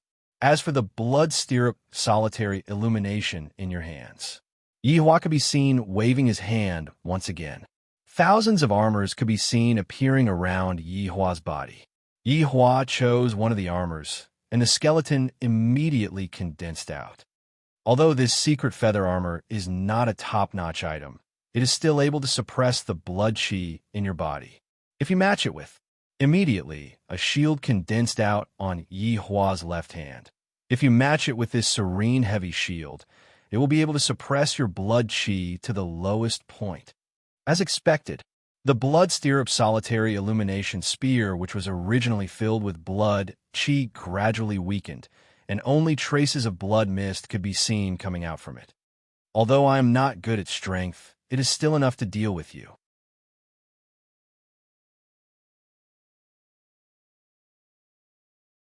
Chapter 154. Thinking back to the past, he had been a fool. He had put aside some top-tier equipment and insisted on using his own body to defeat his enemies. After all these years of understanding, Yihua felt that wearing equipment was also a kind of advantage. Of course, every mage had the heart of a warrior. Death Mage was also the same. Suddenly, cracks began appearing on the ground beneath Yizizi's feet, and even the air seemed to be trembling. Yihua's gaze immediately became serious. Yizizi covered his helmet with one hand and suddenly burst into laughter. "You underestimate me, Yizizi. Big Bone, you've really made me angry." Boom! Yizizi's aura completely erupted. The blood stirrups in her hand shone brighter than before. "Looks like your strength has also increased. That's good. Let's fight." Yihua raised up the heavy shield in his hand and placed the gold flame dark blade on top of the shield, then slightly tilted his body. Don't look at how Yizizi was a little lowly. Her explosive power was the most ferocious among the 7 deadly sins. At that time, Yihua didn't dare to take Yizizi's spear head-on, but right now, it was different. Yihua had the confidence that he could win against Yizizi with his weak power. "Die!" Yizizi let out a ghostly cry and leapt high into the air. Yihua raised his head slightly and saw that the sky behind Yizizi was filled with blood mist. Countless sinister faces of vengeful spirits appeared behind Yizizi, and their miserable cries could be heard. "I've said it before. Your moves are useless against me. I am completely able to suppress you." Yihua raised his heavy shield high up. Bang! A loud sound suddenly rang out between the heavens and the earth. The originally clear sky was filled with dark clouds, and it was soon dyed red by the color of blood. It was as if the entire world had fallen into blood. The collision of the weapons created a huge shockwave, and everything around it evaporated. This was just a simple collision. Blood stirrups, solitary illumination could be seen emitting out a blood mist, which instantly enveloped Yihua. However, Yihua was just a skeleton, so where would he get the blood essence from? Yihua's main body was able to restrain Yizizi. "I have said it before, your moves are useless against me." Yihua's gaze turned cold, and the gold flame dark blade that was in his hand slashed towards Yizizi while carrying along a berserk aura. Yizizi snorted and grabbed the blade with her left hand. Yihua's brows wrinkled. Yizizi's strength has far surpassed my estimation. From the looks of it, after coming back to life, she has become stronger as well, and is no longer the Yizizi from back then. The strength is not bad. This is indeed a good saber, but it can't break my moon scroll mystic armor. Yizizi snorted disdainfully. Although Yihua was shocked by Yizizi's strength, it was not to the extent of being defeated. "I have said it before, this blade is used to break your moon scroll profound armor." Yihua said coldly. "What a joke." However, as soon as she finished speaking, Yizizi saw the golden liquid flowing into her hand. Yizizi immediately let go of the golden flame dark blade and tried to fling the disgusting liquid away, but to no avail. "Pay attention to your feet," Yihua reminded. Yizizi looked and saw that another golden liquid had wrapped around her leg. Zizi, if you had listened to me back then and didn't poke those 2 holes, you wouldn't have died, but you didn't listen. Yihua shouted out coldly. Back then, the human Zizi was also able to find Zizi's flaw and kill her with a single strike. Zizi scurried up and down, and countless holes were smashed open on the ground. However, those 2 golden liquid were just like glue, sticking tightly onto Zizi's back and slowly crawling towards the holes on the moon scroll profound armor. Get away from me. Whoa. Zizi, who was inside the armor, suddenly let out a ghastly howl. Yihua looked on silently. The moon scroll profound armor was only Zizi's first line of defense, and her real body was the second line of defense. However, back then, the 3G Zizi didn't even give Zizi the chance to become her real body. Of course, I'm also able to do it right now, but the 2 golden liquid finally crawled into the holes after much difficulty.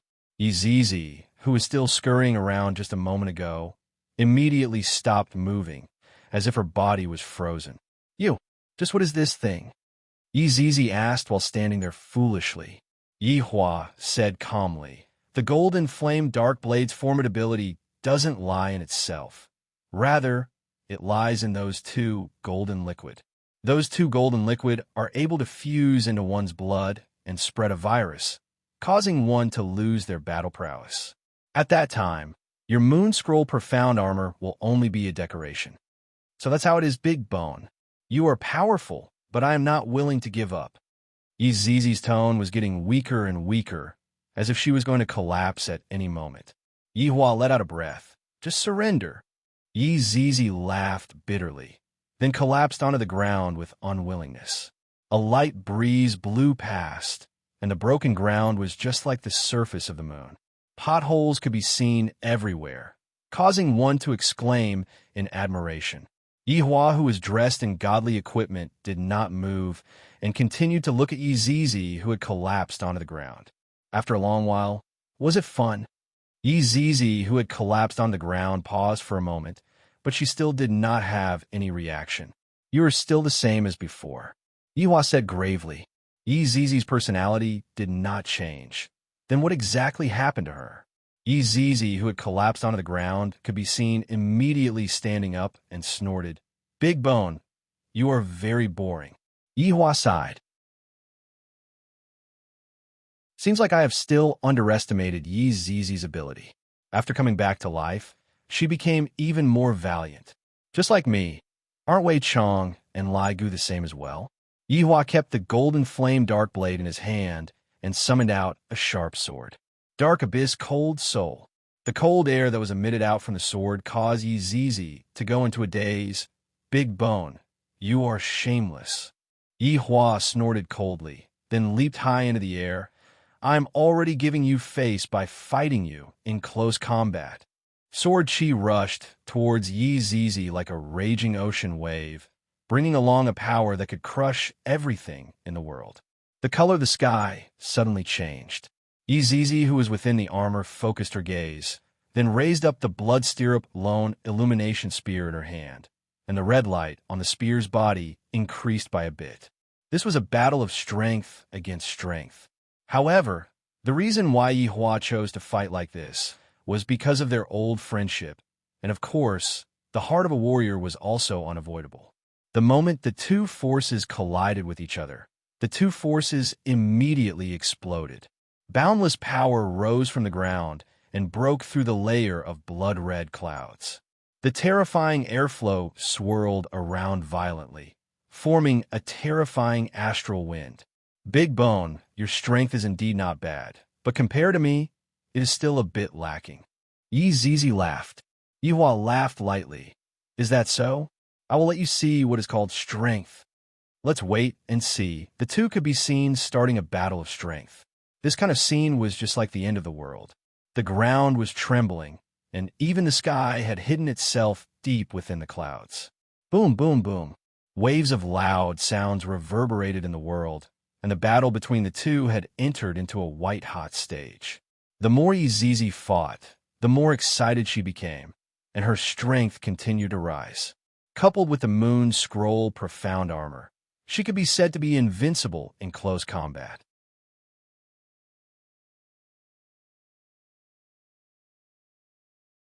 Chapter 155. In an instant, the two of them instantly separated from each other. Yihua looked at Yi Zizi calmly. Meanwhile, Yi Zizi's breathing was a bit chaotic, but her battle prowess was still extraordinary. Yi Zizi, seeing that you have such strength, I am rather happy. Yihua lightly waved his hand, and the godly equipment that he was wearing instantly disappeared, revealing his true form. Yi Zizi calmed her breathing and said in a sweet voice, "Big Bone, are you going to admit defeat?" Yihua's empty eye sockets immediately shone with a red light. "Yi Zizi, you don't understand my true strength at all. All right, you're starting to act cool again. Wait till I break your bones. Let's see if you're still going to act cool then." Yi Zizi snorted coldly, then pierced towards the space between Yihua's eyebrows. As for Yihua, he just stood at his original spot and did not take any defensive measures.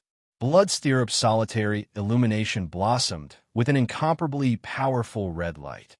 Yi Zizi was planning to grab onto Yihua's loophole and end the battle with a single strike. The idea is good, but just like what Yihua said, you don't know how powerful the enemy that you're facing is.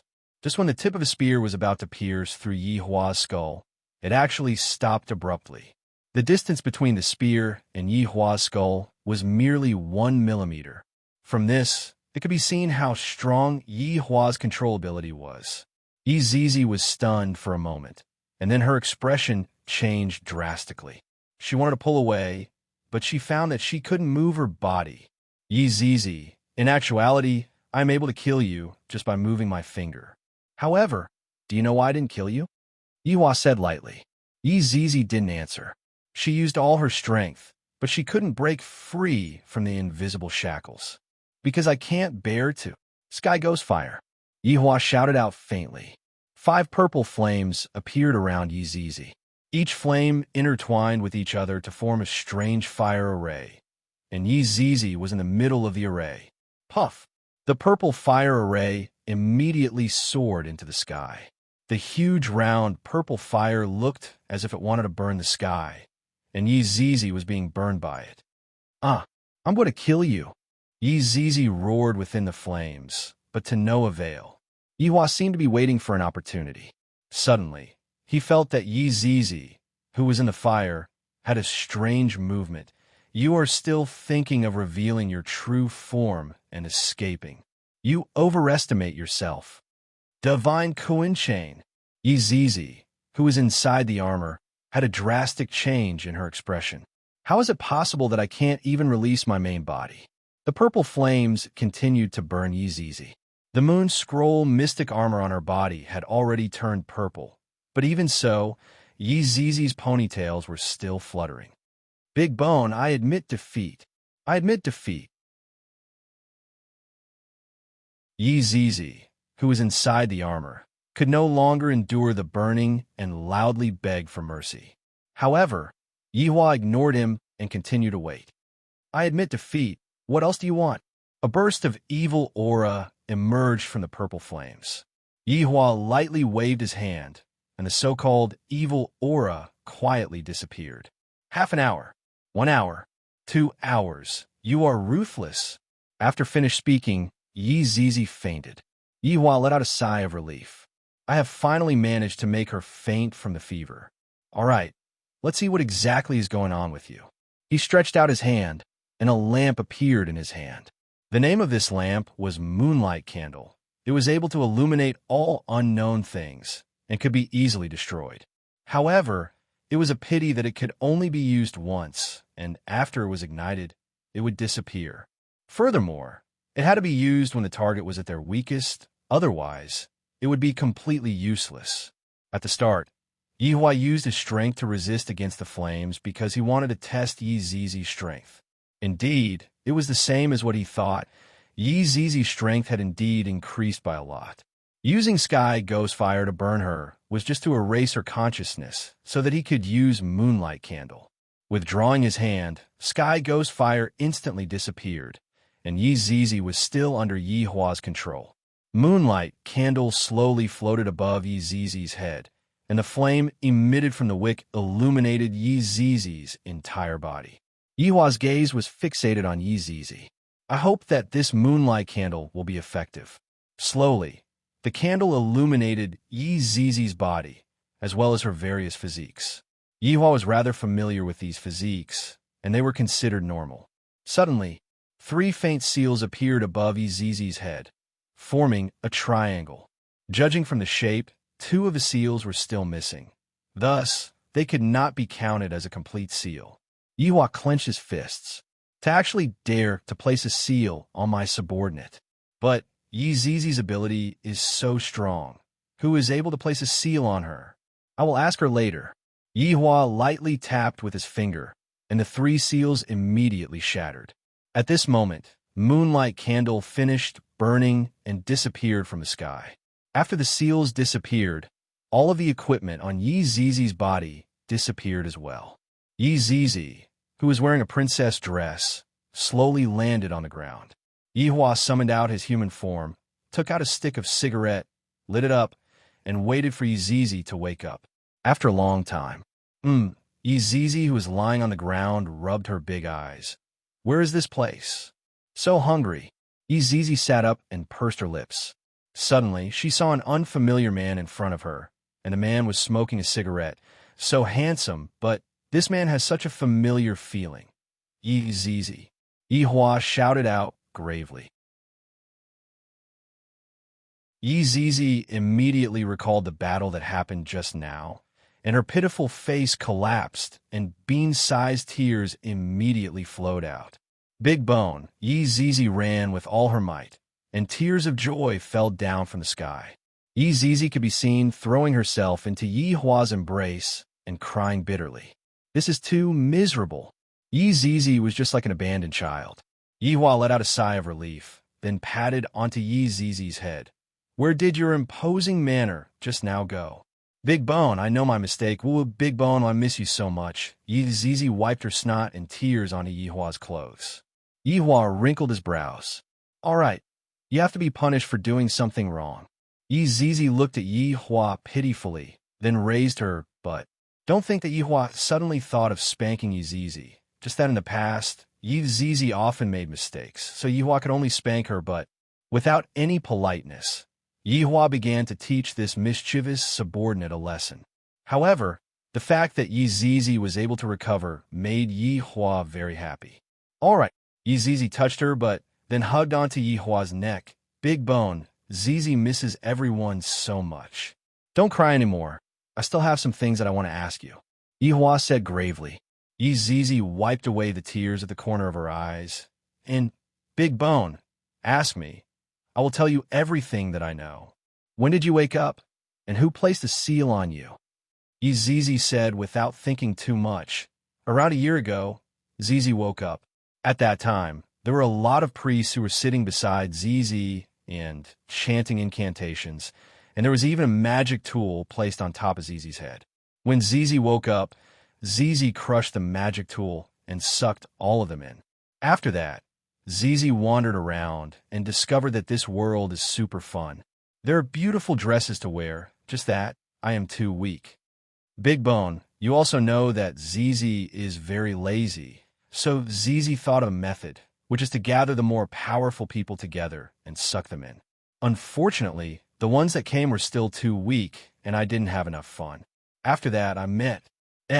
Your Honor, please forgive Zizi. Woo, Your Honor. Acting coquettishly mode activated.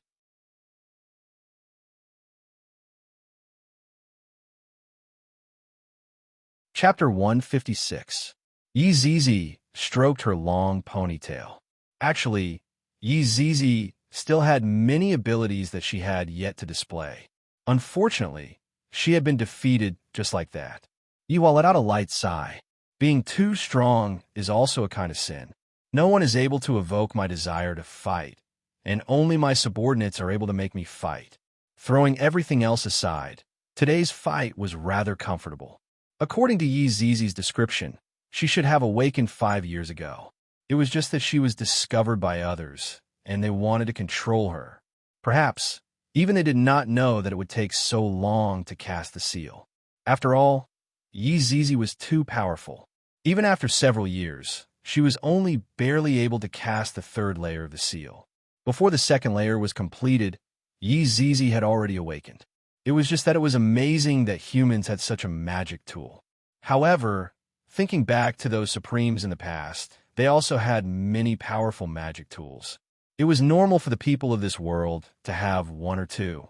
Yi Zizi, who was in his arms, raised her pitiful face and said with grievance, "Big Bone, have you forgiven Zizi? I'll forgive you if you don't call me Big Bone." Yi Zizi's face fell. But I've been calling you for a long time. Then I won't forgive you. I'll change, all right? Yi Zizi rubbed her head against Yi Hua's chest and acted coquettishly. Yi Hua thought for a bit. Right now, Qingyu still doesn't know of my identity. If I were to have another little girl as my subordinate, and furthermore, the little girl is a little lowly, wouldn't she think that I am a pervert to have even taken a little lowly as my subordinate? Based on Yi Zizi's personality, it was obvious that she was a follower. Even if he forced her out, he didn't know what kind of trouble she would cause. He had tried it back then, and his game had just begun. He couldn't let Yi Zizi ruin it. It would be better to give her an identity.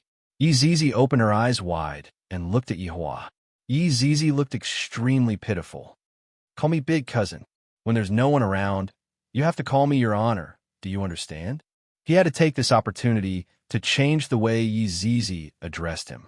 He had really indulged her too much in the past. Yi Zizi was overjoyed.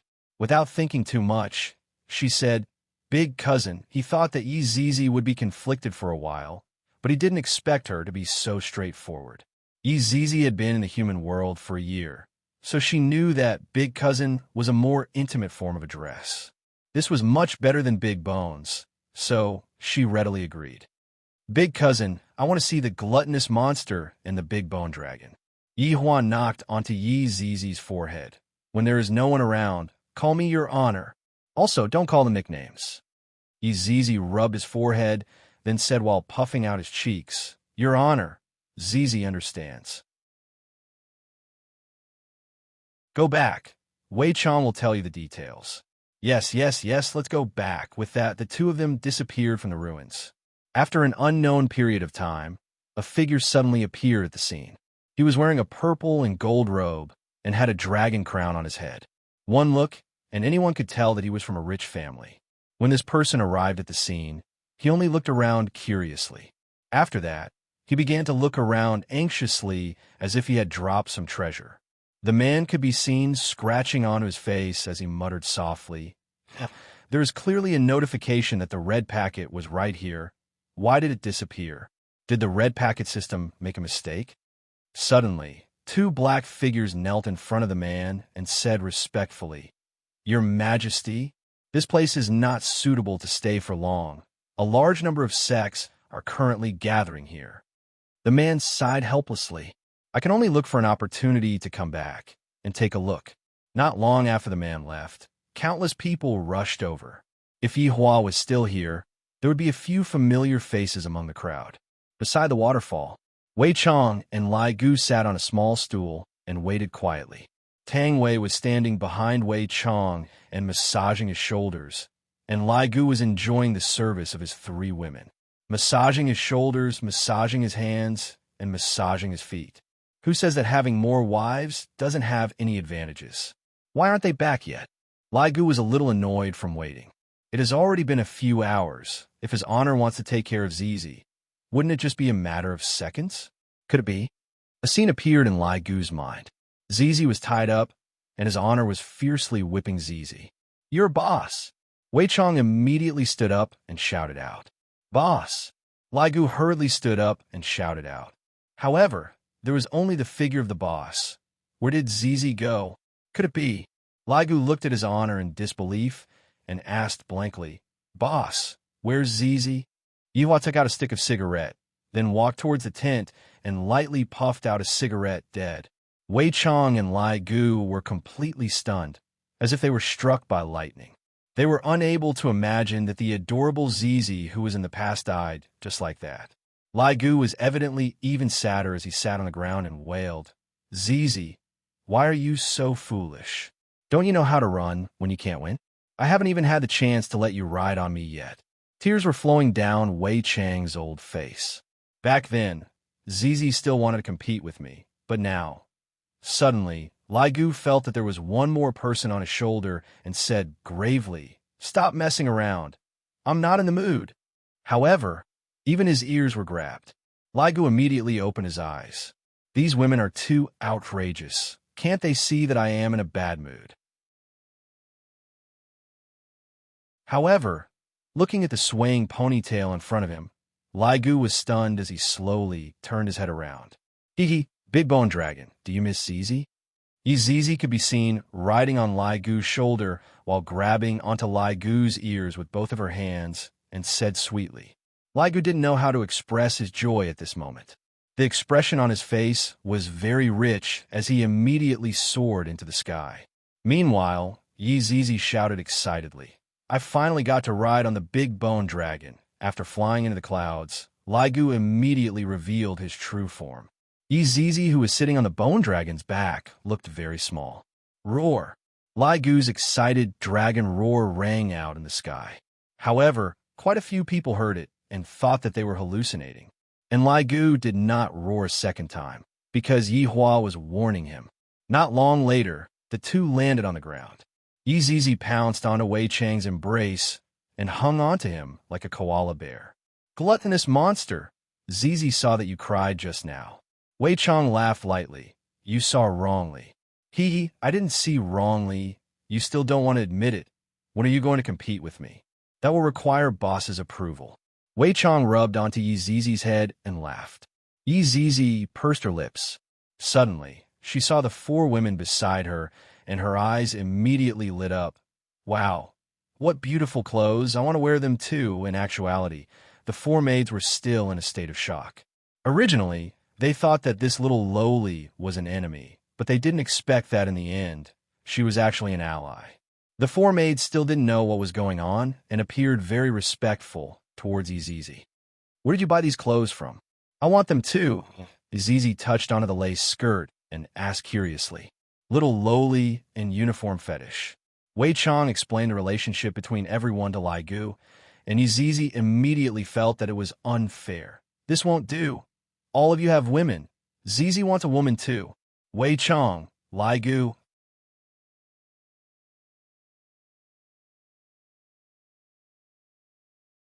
Chapter 157. Wei Chang chuckled and said, "Zizi, lower your voice. Don't disturb Madam's rest." "Madam? Who is Madam?" Zizi asked in confusion.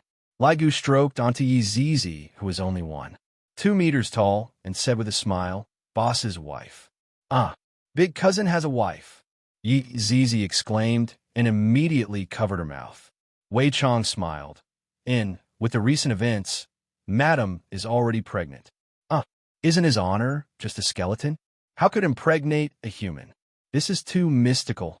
I'll go take a look." After saying that, Zizi trotted to the side of the tent and quietly walked in. Zizi could see that his honor was carrying a human woman, and the human woman was so beautiful. Zizi felt that this human woman was the most beautiful human woman that she had ever seen. Yihua said faintly, "Be quiet."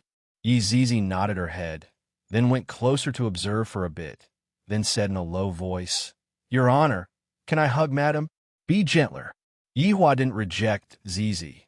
Zizi is still a child. Zizi slowly crawled in between the two of them, then lightly hugged on Chinya and buried her head in Chinya's chest. This action of Zizi made Yihua a bit unhappy. If I had known earlier, I wouldn't have let her hug onto me. However, the words that I have said are of enormous weight. Not even 20 koan would be able to pull me back. Madam's embrace is so warm, so comfortable. Zizi narrowed her beautiful eyes. No wonder his honor would like this human woman. The cultivation world king of vinegar couldn't stand it anymore and said, "All right, let go of me. Your Honor, hug me for a while more, just a while more, I beg of you." Chinya could be seen letting out a light moan. Then stretching out her hand, she hugged onto Zizi. Chinya had definitely mistaken Zizi for Yihua. This infuriated the king of jealousy. Hugging a doll was one thing, but hugging a child. Still not letting go. Yihua shouted out lightly. Yi Zizi felt wronged and said, "It's not me, it's Madam who is hugging me and not letting go." Yihua could only forcefully pry open Yi Zizi's arms, then push Yi Zizi away from Yi Zizi. Sure enough, Yihua ended up hugging on Qinya. "Your Honor, you are so stingy," Yi Zizi pouted her small mouth and said. Yihua glared at Yi Zizi, then said in a low voice, "Remember to wait for me at the county town tomorrow." "Okay, got it." Yi Zizi responded and left the tent. Madam's embrace was so comfortable, soft and soft. Yi Zizi said a few words to Wei Chong and left for the time being. The future is long. Yihua still didn't know how wrong his decision this time was. If he were to know what his little cousin would do in the future, he would definitely not be able to hold himself back from kicking her out and letting her fend for herself outside. While hugging onto the woman in his embrace, Yihua let out a breath. Yi Zizi doesn't like humans at all, and I didn't expect that she would fall in love with Qinya right away. From this, it could be seen that Qinya is also very unique. Looking at those tender and beautiful red lips, Yihua couldn't help but kiss onto them. So F*King soft, so F*King comfortable. Right now, it was already late at night, and Wei Chong and Lai Gu had also walked into their own tent. Not long after, Lai Gu's tent began to shake crazily.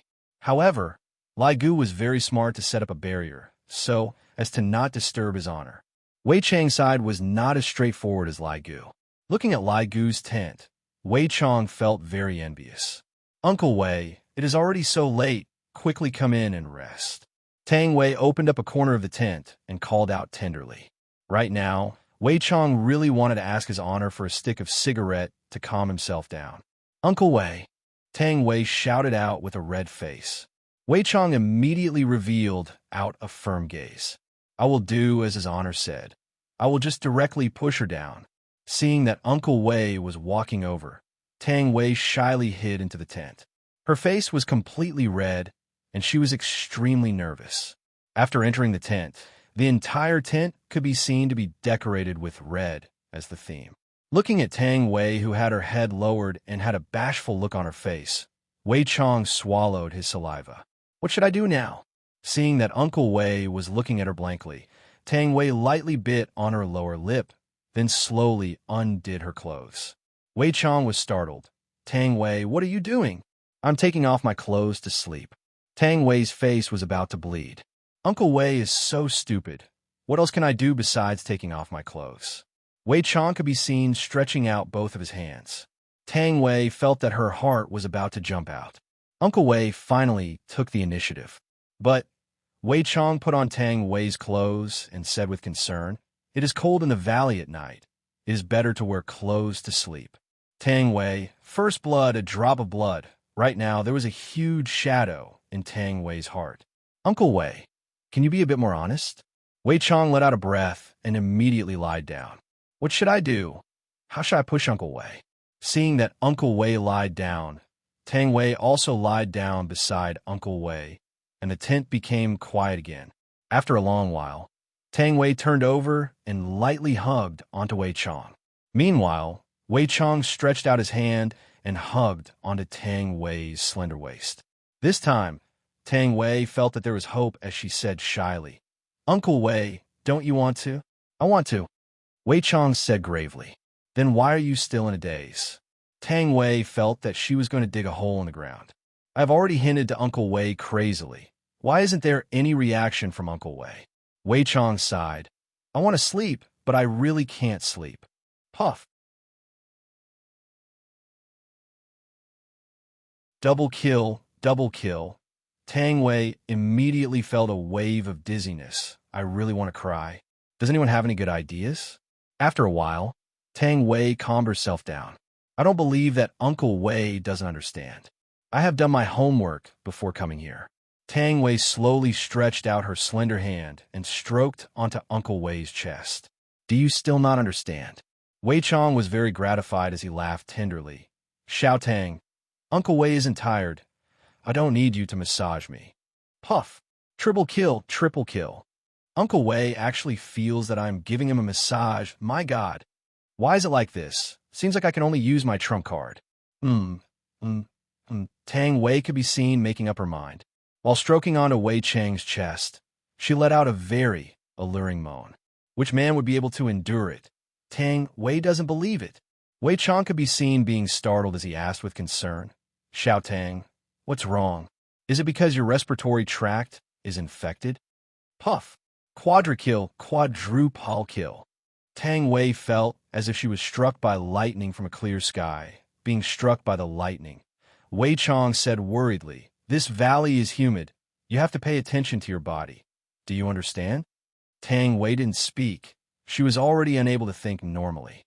In the past, I thought that Uncle Wei's illness was only mild, but from the looks of it, it is not just mild, it is very serious. This is an illness. I have to treat it. Right now, Tang Wei felt that she must definitely cure Uncle Wei's illness. No matter how shameless she is, she must save Uncle Wei. Tang Wei could be seen hugging onto Wei Chang's arm and said tenderly, "Uncle Wei, you can be at ease. Today is my safe period. Nothing will happen to me." Wei Chang stroked onto Tang Wei's hair and said gravely, "Uncle Wei knows. With Uncle Wei here, not only today, you will be safe from today onwards." Pentakill. Ace, your woman has already been killed by you. Tang Wei felt that Uncle Wei was incurable. Oh my God.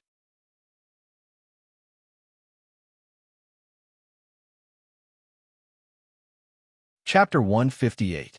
Uncle Wei, I'm going to sleep first. You should rest early too. Tang Wei was very hurt, being ignored by Uncle Wei. Uncle Wei went into a daze for a moment, then responded with an "Oh. Why do I feel that Xiao Tang's mood is a bit low? It shouldn't be." Just now, he expressed his concern for me and also displayed his powerful strength. Why is it like this? Wasn't she supposed to be moved beyond belief? This is how idle dramas come about. With deep doubts, Wei Chang gradually fell asleep. Although there wasn't any substantial progress, at least he had taken the first step and slept together. Just that, thinking that Xiao Tang is going to start school soon, at that time, she might not be able to stay in leisure bar to work anymore. How should I solve this matter? This is really troublesome. Should I eat up the people in school? If Yuan knew that Wei Chang was so indecisive, he would definitely teach him a lesson. As a strong person, he should be a bit more overbearing. If not, why would women listen to him? Carrying Qinya, Yihua took out the pajamas for Qinya to change into. Looking at her body, it was even more alluring than the first time he saw her. Every inch of her skin was emitting out a faint fragrance, and even had a beautiful luster. In any case, no one saw it. Even if someone saw it, kill him to silence him. GGG. The sun revealed itself from behind the peak of Tsang Mountain. A few rays of warm light shone onto the valley, causing people to feel a kind of sweet tiredness. Yihua slowly opened his eyes. Qinya, who was in his embrace, started to cry again. As expected, she is a whining monster. "Yihua, I am hungry." Qinya, who was in her sleep, mumbled. Her beautiful eyes were reluctant to even open. "If you're hungry, then get up and eat breakfast." "I don't want to get up. Sleeping is very comfortable." Qinya moved her body, putting on a more comfortable position. Yihua laughed lightly. "We are not at home." Qinya slowly opened her eyes and looked around. The scene from yesterday immediately appeared in front of her eyes. "You had a nightmare last night." Looking at Qinya's fearful gaze, Yihua said faintly. Qinya's tightly knitted brows gradually relaxed. "Dream? And you went to rest after eating yesterday. So, what is like that? You scared me to death." Qinya patted her chest, immediately feeling that something was wrong. "When did I wear pajamas?" Yihua said, "I helped you change." "You are taking advantage of me again," Qinya said bashfully. Yihua pinched onto Bai Ji's tender face. "All right, after you change your clothes, come out. After eating breakfast, we will go back." After finished speaking, Yihua walked out of the tent. The air here is rather comfortable. Lighting up a stick of cigarette, the four maids had already woken up very early to prepare breakfast, while Wei Chang was sitting at the side of the water in a daze. Lai Gu had yet to wake up. "What's wrong?" Yihua, who was standing at the side, asked. Wei Chang was startled. then hurriedly stood up and shouted out in a low voice, "Your Honor." Yihua puffed out a mouthful of smoke. "It's still early in the morning, and you are already frowning." How could Wei Chong possibly say such a thing out? It was too shameful. "Your Honor is worrying too much. Subordinate is just thinking about a problem." "Oh? What are you thinking about?" Wei Chong really wanted to slap himself. "I have so many excuses, yet I didn't use them, and I actually said this. I'm going to have to face his honors examination again. I hope that I can still remember the places where I drew circles in the past." Think about his honor's actions last night. Why did his honor give a 9 demons punishing tower to Wang Debao and not someone else? Wei Chong was quick-witted and began speaking nonsense with a straight face. Yihua felt that this was interesting and continued listening to Wei Chong. Wei Chong let out a mouthful of smoke, then said, "Wang Debao seems to be from the south, but his wife is from the north. I heard that this Wang Debao listens to everything that his wife says. By giving the ancient godly item to him, his honor is equivalent to giving it to the north. This time, the South's reputation has been tarnished, and the South will definitely send a crusade against the North." Yihua flicked away the ash from his cigarette, then revealed out a praising gaze. "That's right. That's exactly what I meant. Let them fight amongst themselves, and after the fight is over, we will come out and tell them the truth. I really want to see what kind of expression those humans would reveal. To be able to toy with humans in the palm of one's hand, it truly feels great. Your honor is wise, giving them a taste of their own medicine." Yihua patted onto Wei Chang's shoulder. "Not bad. You even know how to speak a few sentences now. When subordinate has nothing to do, subordinate would still read some books about humans." The corner of Yihua's mouth curved upwards. "All right, go, and call Aigu to wake up. After eating, we will go and fetch Izizi." "Yes." At this time, Qinya finished changing her clothes and came out from the tent. She could be seen opening up her arms, closing her eyes, and enjoying the pure air. Unexpectedly, a smell of smoke drifted over. Qinya rolled her eyes at Yihua, then went to see what they were going to eat for breakfast. Under Qinya's lead, everyone made a sumptuous breakfast. Sitting at the dining table, Yihua naturally sat at the main seat and said, "After eating, we will leave." "Leaving in such a hurry?" Qinya seemed to have not had enough fun yet. Yihua took a bite of the bread, then said indifferently, "I'm going to fetch a cousin sister. She wants to enter the city to study. When the time comes, you go and make the arrangements." "Oh, is that so? I will make a call and make the arrangements now."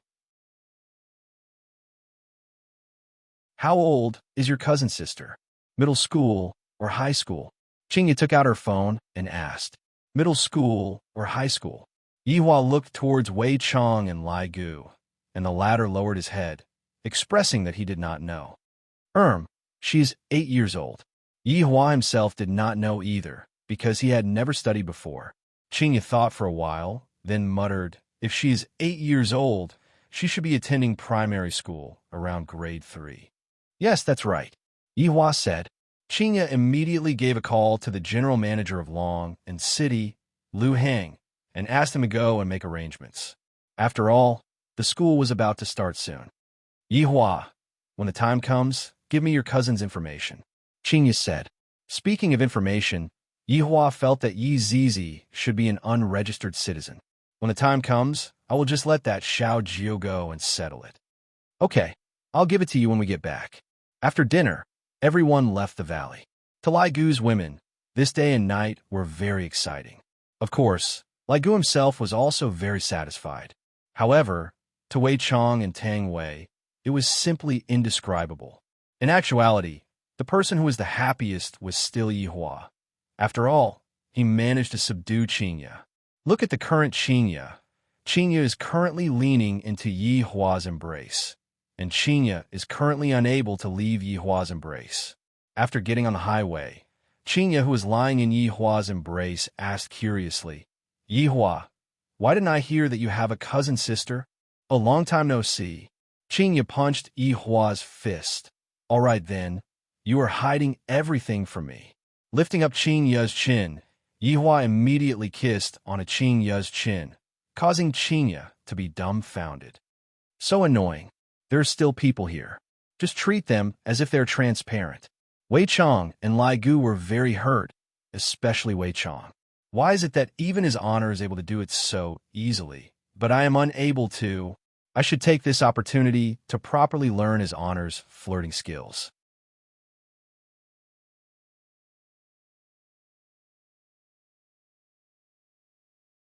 Chapter 159. In the Qian that was following behind, Tang Wei was a bit disappointed as she turned her head and looked outside of the car window. Tang Wei, did you do it last night? Bai Xiaojin, who was sitting at the side, asked in a low voice. Sigh, if only I did it last night. Tang Wei shook her head, then let out a deep sigh. Thinking about how Uncle Wei acted last night, she felt both angry and funny at the same time. Iran, who was sitting at the front, also became interested. She turned her head and said with a smile, Xiao Tang, you are already dressed so sexily. Could it be that Uncle Wei did not have any reaction? Gugu seemed to have injected stimulants last night, and Wenxia was even more miserable. Sure enough, Wenxia, who was driving the car, blushed, and Bai Xiaojin even pouted. Iran, don't say any more. Look at the two of you. His K. Iran laughed. Tang Wei let out a deep sigh again. Other people are so blessed, and yet I am worrying about this kind of thing. Forget it. Forget it.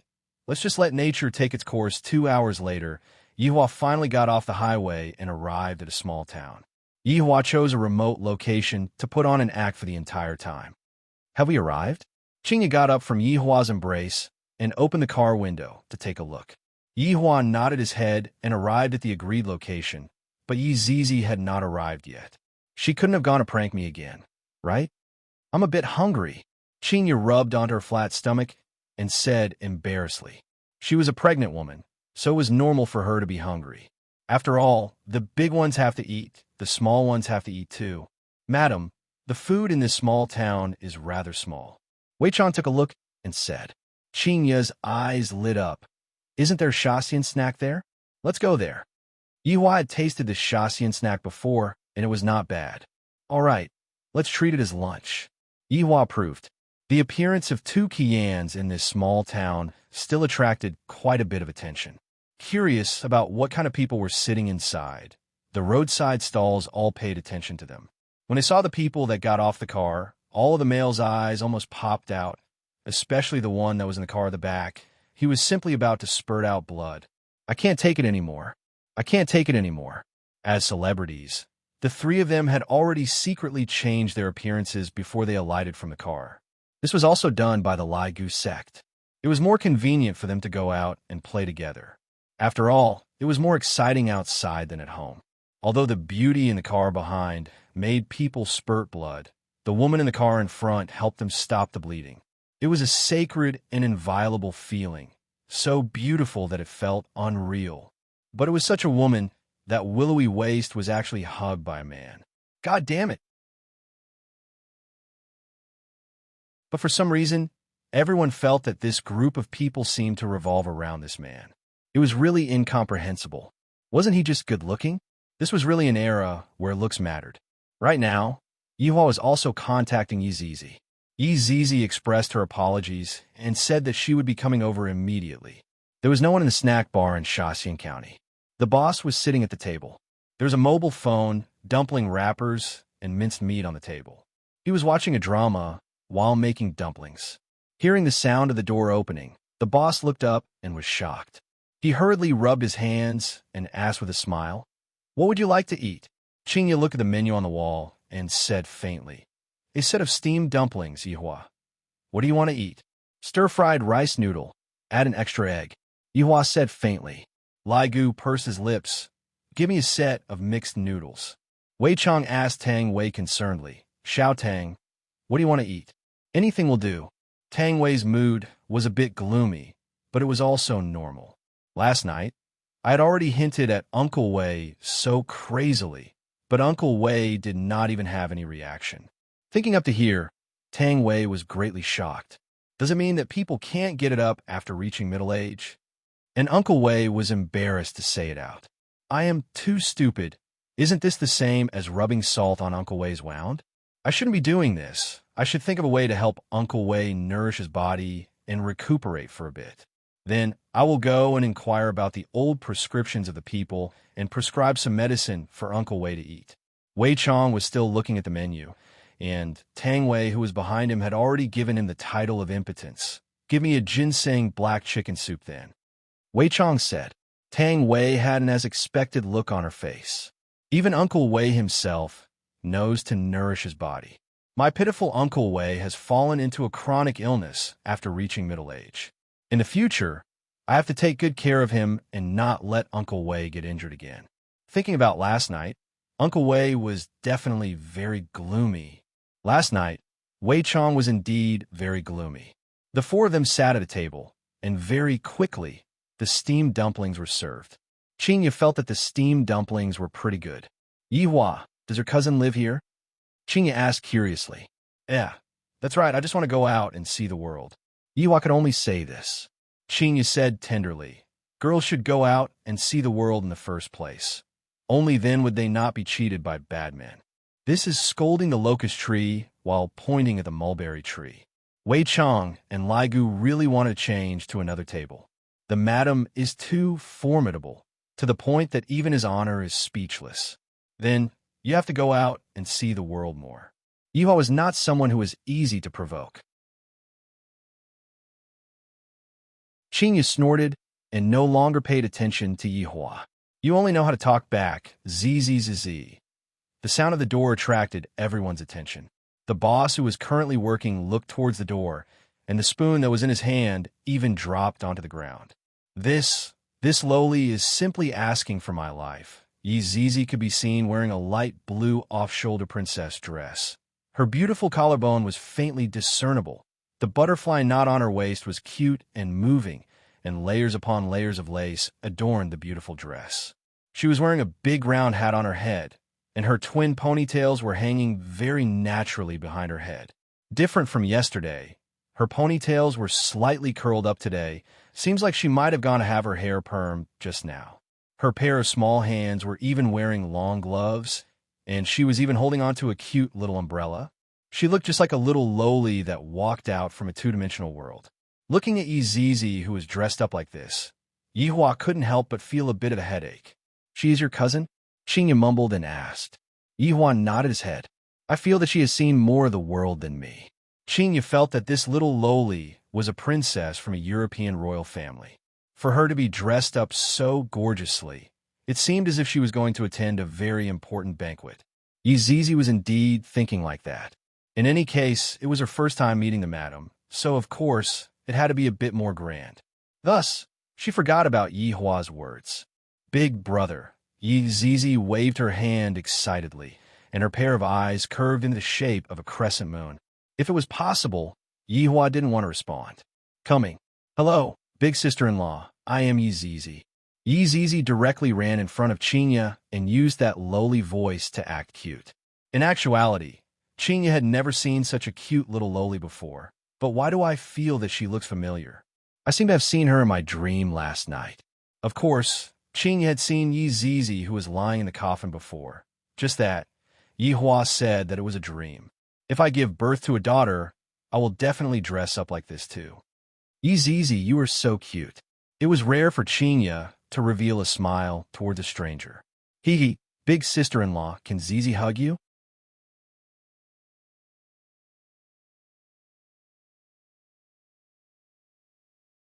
Chapter 160. This was the death stare of a supreme being. No, the stare of the Vinegar King. "What are you hugging?" Yihua shouted out coldly. "In this world, I am the only one who is capable of hugging." Sure enough, Yizizi's hand that was stretched out immediately retracted back, then lowered her head, causing Qinya's heart to ache endlessly. "What are you doing?" Yelling at a girl. Qinya glared at Yihua petulantly, then squatted down and lightly hugged onto Yizizi. "Ignore him. He is the king of jealousy." Yizizi's face immediately brightened up, and with a smile on her face, she leaned into Qinya's embrace. "Sister-in-law, your embrace is so warm." This little girl was too good at talking. Just like Ollie, Zizi is also very pretty. Cousin-in-law likes her very much. "What do you like? Pay the bill and leave." Yihua was in a bad mood. Standing up, he walked to the door and lit up a cigarette. Seems like I didn't burn enough yesterday. Chinya laughed bitterly. Don't care about him. Zizi will listen to big sister-in-law. Whatever big sister-in-law says, Zizi will do it. In the past, Zizi did not have any backing, but right now, with Chinya as her backing, Zizi's career would definitely soar. And so obedient. Chinya stretched out her hand and pinched onto Zizi's little face. Wei Chong and Lai Gu were immediately startled. However, Zizi didn't react excessively. She was still smiling, which made the two of them feel relieved. They were afraid that Zizi would instantly kill the madam. Other than Yihua, Chinya was the second person who dared to pinch Zizi's face. No, Chinya was the first human who dared to pinch Zizi's face. Yihua gave a serious warning to Zizi, while Zizi expressed that it was sister-in-law who was holding her hand and that she was being wronged. Only a fool would believe you. Half an hour ago, Chinya was still snuggling up to Yihua, and right now, Zizi was sitting in the middle of the car. Sit in the car at the back. Yihua said. Zizi immediately revealed an expression of fear, then immediately hugged on Chinya. Pouncing on Chinya was a matter of course. Chinya patted onto Zizi's shoulder, then said to Yihua, "Why are you being so fierce for? The one who is supposed to receive it is you, and the one who is supposed to be scolding right now is also you." Wei Chong and Lai Gu pretended not to hear anything. Lai Gu, when we reach Long'an City, bring Zizi to look for a house to stay in. Yihua decided to change his way of thinking. Before even waiting for Lai Gu to reply, Chinya said unwillingly, "You are letting an 8-year-old little girl stay outside by herself. Is there any big cousin like you? 8 years old? Even if it wasn't 8,000, it would at least be 800. Sister-in-law, Zizi is scared," Zizi said pitifully. "Yihua, you don't have to argue with Yihua anymore. Yutong's room is big enough. Just let Zizi and Yutong sleep in the same room." Chinya gave a suggestion that could not be opposed. But was it really okay to let two Chinibya girls sleep together? Aren't you afraid of causing a commotion? If Chinya knew about Yihua's future development, she would definitely agree to Yihua's request. Going out to live was also a kind of release. After all, a child should live independently as early as possible. Yihua glared at Chinya. "If anything happens, you settle it yourself." "Let's settle it then." Chinya snorted. "Eldest cousin-in-law, you are so good to Zizi." Zizi smiled sweetly, which melted Chinya's heart. Just that, when Chinya saw that Zizi's pupils were scarlet red, she became very puzzled. "Zizi, why are your eyes red? Did you wear cosmetic contact lenses?" Zizi blinked her beautiful eyes. No, Zizi was born like this. Although it was rather weird, this pair of red pupils and Zizi were still quite effective. 4 p.m. in the afternoon, the group of people arrived at the entrance of Leisure Bar. Chinya brought Zizi into the bar first, while Yihua had to give a few instructions.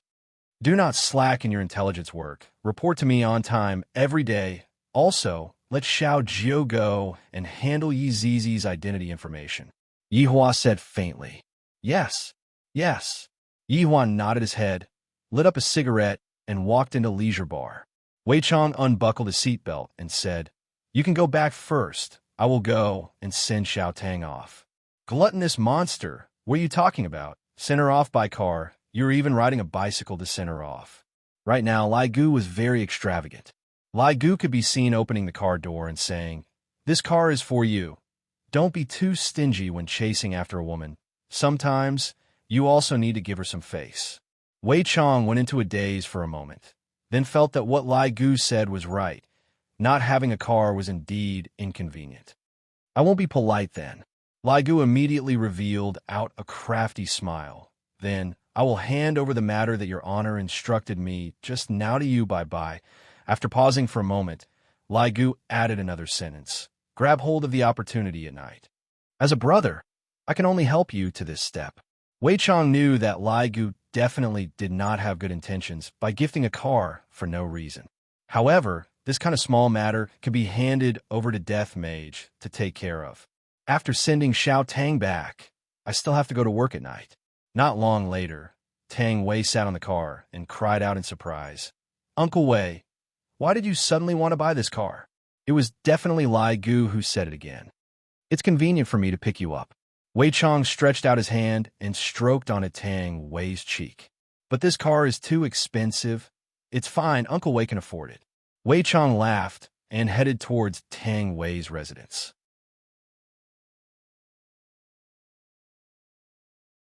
Lai Gu went back as well. I haven't even handed over my public allowance for today. In Leisure Bar, just when Yihua walked up the stairs, he heard Qin Yutong's cry of surprise and Yi Zizi's cry of surprise. Pushing open Qin Yutong's door and taking a look, even Qin Yu went into a daze at the side. Qin Yutong could be seen wearing a level 3 helmet, a level 3 bulletproof vest, a frying pan was hanging on her butt, and she was also wearing a teacher's uniform. Yi Zizi's gaze was fiery, as if she had found a like-minded comrade. Brother-in-law, big sister, you two only went out for a day, and the child is already so big. Qin Yutong cried out in surprise and carried Yi Zizi up. This little loli is too cute. Yi Zizi felt that this aunt's embrace was not as warm as her sister-in-law's, but it was still rather comfortable. Whoa, aunt, you're going to suffocate me to death. Yi Zizi couldn't take it anymore. This aunt is too savage. Aunt, Qin Yutong immediately collapsed. Forget about being called Aunt by Ali right now. Even this little loli wants to call me aunt. Don't you think that I should be angry? Yutong, she is called Yi Zizi. She is your brother-in-law's cousin. Qin Yu explained. Qin Yutong's eyes lit up. Why call me aunt? Call me big sister. I am your sister-in-law's little sister. Since she is sister-in-law's little sister, I will give her face. Hello, big sister. Mommy, this is too cute. Where did you buy this princess dress from? Not bad. I bought a lot of it too, but I didn't dare to wear it, afraid that other people would say that I'm a lunatic. It's all right now. We can wear it together. Yihua said faintly, 2 lunatics. Really? Zizi also has a lot of beautiful princess dresses. Zizi, do you know what cosplay is? Zizi shook her head, indicating that she was a newbie. Come, come, come. Big sister has a lot of beautiful clothes. Let me share with you.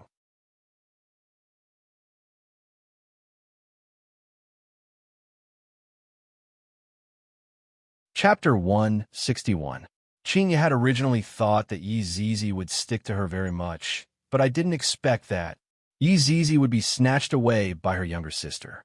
It's just a few pieces of clothing. Do you think that it'll hurt or not? Yihua walked in front of Qin Yu and said faintly, This is just the beginning. In the future, you will have to suffer. After finished speaking, Yihua walked into the bedroom and prepared to take a bath. Qin Yu seemed to be able to see through why Yihua was worried. Look at that smug look on her little sister's face, as if I have a lot of beautiful clothes that you don't. Meanwhile, Zizi's eyes were shining brightly, and her face was filled with envy. Letting out a sigh, Qin Yu walked into the bedroom and just happened to see that Yihua was currently changing his clothes. Originally, Qin Yu wanted to avoid Yihua for a while, but thinking that they were already an old couple, what was the point of avoiding Yihua? What's wrong? You're not going to seduce them anymore. Go to hell. Qin Yu snorted. Since you asked Yi Zizi to come over and live with me, you will have to be responsible for her in the future. Yihua said faintly, then walked into the bathroom. Qin Yu let out a deep sigh, then sat on the bedside and covered her face. Yi Zizi doesn't seem to be that lowly that she looks like on the surface. At this moment, in the Bai family in the far north, Bai Cixin held the 9 demons punishing tower in her hands and studied it carefully. Meanwhile, the black mist above the 9 demons punishing tower slowly wrapped around Bai Cixin's hands. Wang Debao and Bai Qi stood at the side. Honey, be careful. Wang Debao shouted worriedly. Bai Cixin shook her head and said softly, I'm fine. Don't be nervous. Sure enough, the black fog only circled around for a while before shrinking back into the tower. We have the 9 demons punishing pagoda. Our Bai family can also become an aristocratic family. Bai Cixin slowly put down the 9 demons punishing tower. Her beautiful eyes were filled with a yearning for power. Congratulations on getting your wish, big sister, Bai Qi said with a smile. Wang Debao was the same. Congratulations, my wife. Bai Cixin chuckled. Our Bai family is not the only one who has an ancient godly device. The Shao family also has one. However, there is only one spot. Sis, why don't we destroy the Shao family? Bai Qi suggested. Bai Cixin picked up the teacup, blew on it gently, and took a sip. I want it, but there are rules. Shao Yi is at his weakest right now. This is indeed a good opportunity. Wang Debao said in a deep voice. How about I go there and probe it first? There's no need for that, so as to avoid alerting the enemy. Seizing the ancient godly item and squeezing into the aristocratic families is only the first step, and our next step is not just the aristocratic families, but also the 3 big shots that restrict the aristocratic families.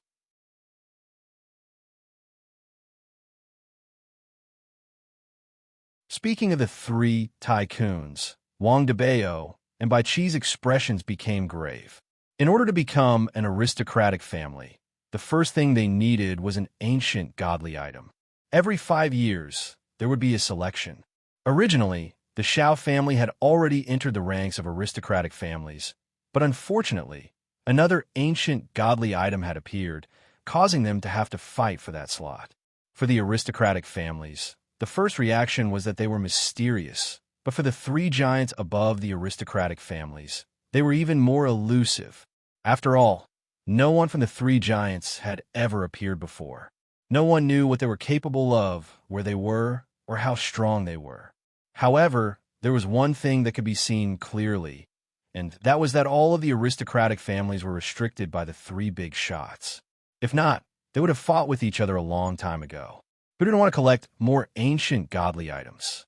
Thus, the 3 big shots declared that all aristocratic families could only possess one ancient godly item, and they were not allowed to participate in the worldly plundering. Those who violated this rule would be exterminated. From this point, it could be seen how big of a risk Tang Wushuang had taken to invite Yi Xiao over. Fortunately, Yi Xiao left in the end. Bai Cixin put down the teacup in her hand and said faintly, Hubby, have you transferred all of your companies over? Once this matter is out of the south, you won't be able to go there anymore. Wife, don't worry. The headquarters in Gaohai City is just an empty shell. Wang Debao was a little smug. Bai Cixin praised, Hubby, not bad. You even know how to prepare for a rainy day. Learning from my wife, I definitely have some experience. Then, Hubby, what kind of experience did you conclude this time? Bai Cixin said with a gentle smile. Wang Debao was instantly stupefied. Even Bai Qi couldn't bear to look straight at him. Who asked you to act cool?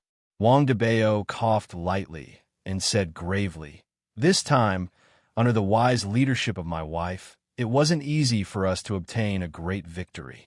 If it wasn't for my wife's intelligence, how could I, your husband, be able to succeed so easily? Bai Cixin covered her mouth and laughed lightly.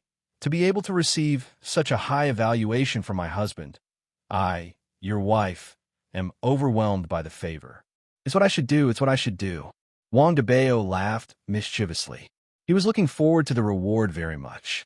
After withdrawing her smile, Bai Cixin asked seriously, Hubby, tell me what happened last night in detail. Don't leave out any details. All right. In the next hour, Wang Debao fully displayed his eloquence, turning himself into an undying hero and obtained the most valuable treasure. Brother-in-law is truly amazing to be able to deceive those few families. Bai Qi sighed. This brother-in-law of mine looks like a simpleton, but in actuality, he is full of evil tricks. After hearing what Bai Qi said, Bai Cixin didn't say anything, and with a grave expression, she stood up. You said that the black robe appeared at the start, and he even brought along Yun's sect head, Sun Fong. And in the end, he ran away for no reason? That's right, I'm also puzzled. They suddenly appeared, and I thought that they were also after the ancient godly item, but who knew that they would run away? Wang Debao also didn't understand what was going on. Sun Fong's reputation had already spread far and wide a few days ago, and yet this black robe brought her out again, making her furious, making her hate. Could it be that the black robe wants to make her his own? Bai Cixin muttered. Big sister, you can even think of this. Bai Qi exclaimed. Wang Debao chose to remain silent. Otherwise, he would have to ask more questions later on. Bai Cixin continued. Even though I've never seen that black robe before, I'm sure that a powerhouse like him wouldn't do something so despicable. Someone must have slandered him, and Black Robe took advantage of this to isolate Sun Fang. This is also why Black Robe suddenly appeared. He wanted everyone to slander Sun Fang, so that Sun Fang could see her situation clearly. After hearing what Bai Cixin said, Wang Debao's expression became grave, and he let out a breath. That Black Robe is too terrifying. His thoughts are actually so meticulous. What happened to the little girl in the coffin in the end? Bai Cixin asked. Wang Debao shook his head. I don't know at that time. I took the 9 Demons Punishing Tower and ran away. Who would have the time to care about a corpse? Who is that Song Di who suddenly appeared? Who knows, but he seems to be in contact with the people in the north. Wang Debao said. What about the people that you brought with you? Bai Cixin asked. I can't contact all of them. I heard that Yifeng, Xu Zhanhai, and Man Kai didn't come back either. It's as if they disappeared from the world. Bai Cixin took a deep breath. Hubby, Bai Qi, I feel that this matter isn't that simple. We have to be careful right now. The forces in the south will definitely not let what happened last night go. There's going to be a tough battle soon. Bai Qi, you go and make arrangements. All right, big sister. After speaking, Bai Qi took the lead and left. What about me? Wang Debao asked with a smile. Bai Cixin slowly walked over and held on to her husband's hand, then said tenderly, Hubby has worked hard for an entire night outside. Of course, I have to reward you. F***K. The main show is coming. The two came to the bedroom, and Bai Cixin took a charming look at Wang Debao. Hubby, this time I bought an enhanced version of popping candy, and it's even spicy. It should taste good if you pair it with iced water.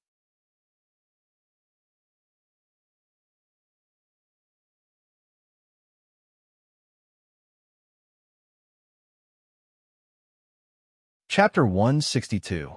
Zijin City. Within Tang family's manor, Tang Wushuang was currently sitting on the sofa while trembling with fear. Behind him were his 2 wives, Quan Anrong and Mu Jia. A middle-aged man was sitting on the sofa in the middle. His hair was smooth and shiny, thick eyebrows, big eyes, tall nose bridge, and the shape of his face was even more so the golden ratio. Just that, his dressing was a bit casual, with a shirt, flowery shorts, and flip-flops. The man looked at his phone, then picked up the teacup and took a sip, and his brows slightly wrinkled. Upon seeing that, Mu Jia immediately walked forward and personally poured the tea for him. Suddenly, the man shouted out, This damned author is breaking a chapter again. It's fine if he updates slowly. He even breaks chapters every day, and he even shamelessly asks for tips. Ask for recommendation votes. Wushuang, send me a box of razor blades to this author. Forget it. Directly find this author for me and ask him to update for me every day. If he doesn't update, I'll beat him to death. Tang Wushuang laughed dryly. All right, master. I'll do it immediately. The man's name was Gue Chengren. 5 years ago, he saved Tang Wushuang, who was on the verge of death, and taught him some skills. After that, Tang Wushuang returned to the city and showed off his capabilities, taking back everything that belonged to him. Gue Chengren put down his phone, then picked up the teacup again and took a sip. It has been a few years since we last met. Wushuang, your harem has increased again. It is all thanks to Master. If not, how would Wushuang be able to achieve what he has today? Tang Wushuang said sincerely. He was actually rather unfamiliar with his master. His master could be said to be an existence that came and went without a trace. Woman, you have indeed achieved something, but your authority did not change at all. Master is a bit disappointed. Gue Chengren put down the teacup and took out a stick of cigarette. Tang Wushuang immediately lit up the cigarette and said, Master, disciple has already reached this stage. Disciple is also powerless. It is too difficult for disciple to climb any further. With your current mentality, it would be good if you don't drop. Gue Chengren took a puff and said disdainfully. Tang Wushuang lowered his noble head and did not have any temper in front of his master. Master can poke me to death with just a finger. The reason why Master came this time is to ask you why you didn't manage to seize the ancient godly item. The reason why Master came this time is to ask you why you didn't seize the ancient godly item. Quan Anrong could be heard saying, Master, you can't blame Wushuang entirely. He called Yi Xiao over, but Yi Xiao didn't keep his promise, and also... Enrong, don't speak. Tang Wushuang shouted in a low voice. Gui Qingren's gaze turned intent, and he slowly said, Wushuang, not only do you not have the drive to improve, but the women you teach are also lawless. Women shouldn't interrupt when men are talking. Quan Anrong's pretty face instantly collapsed. You two leave first. Tang Wushuang said gravely. Originally, I thought that by bringing the two of them by my side, they would be of some use. After all, their brains were very good, but I didn't expect that it would be like this. Mu Jia pulled Quan Anrong away quickly. Her husband's master was moody and very strange. He could even be so engrossed in reading novels. Master, they're not sensible. Please don't be angry. Tang Wushuang fawned. Right now, in this kind of situation, he still needed his master's help. They don't know any better, and you don't know any better either. This woman has messed up your mind. Tang Wushuang hurriedly replied, Yes, yes, yes. What teacher said is correct. Back then, I saved you on a whim and taught you some cultivation techniques. You performed well in the past few years, but this year has disappointed me. When you go out, don't say that you are my disciple. Tang Wushuang lowered his head and listened to his master's lecture. Gui Chungrun let out a sigh of relief. The 9 Devil Punishment Tower is in by family's hands. Hearing that master changed the topic, and it was an ancient godly item, Tang Wushuang felt that his hope was ignited again. As long as master is willing to make a move, then everything will go smoothly. That is indeed what the scout reported. After Wang Debao obtained the 9 Devil Punishment Tower, he hurriedly rushed to Zijin City and went to Bai family. Gui Qingren paused for a moment. Right now, Bai family has an ancient godly item. Xiao family also has one, but you don't.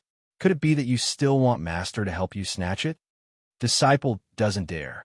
The rules of aristocratic families cannot be changed. If you want to squeeze in, you have to snatch it. Which family do you think is easy to snatch? Gui Chungrun asked faintly. Is there need to ask?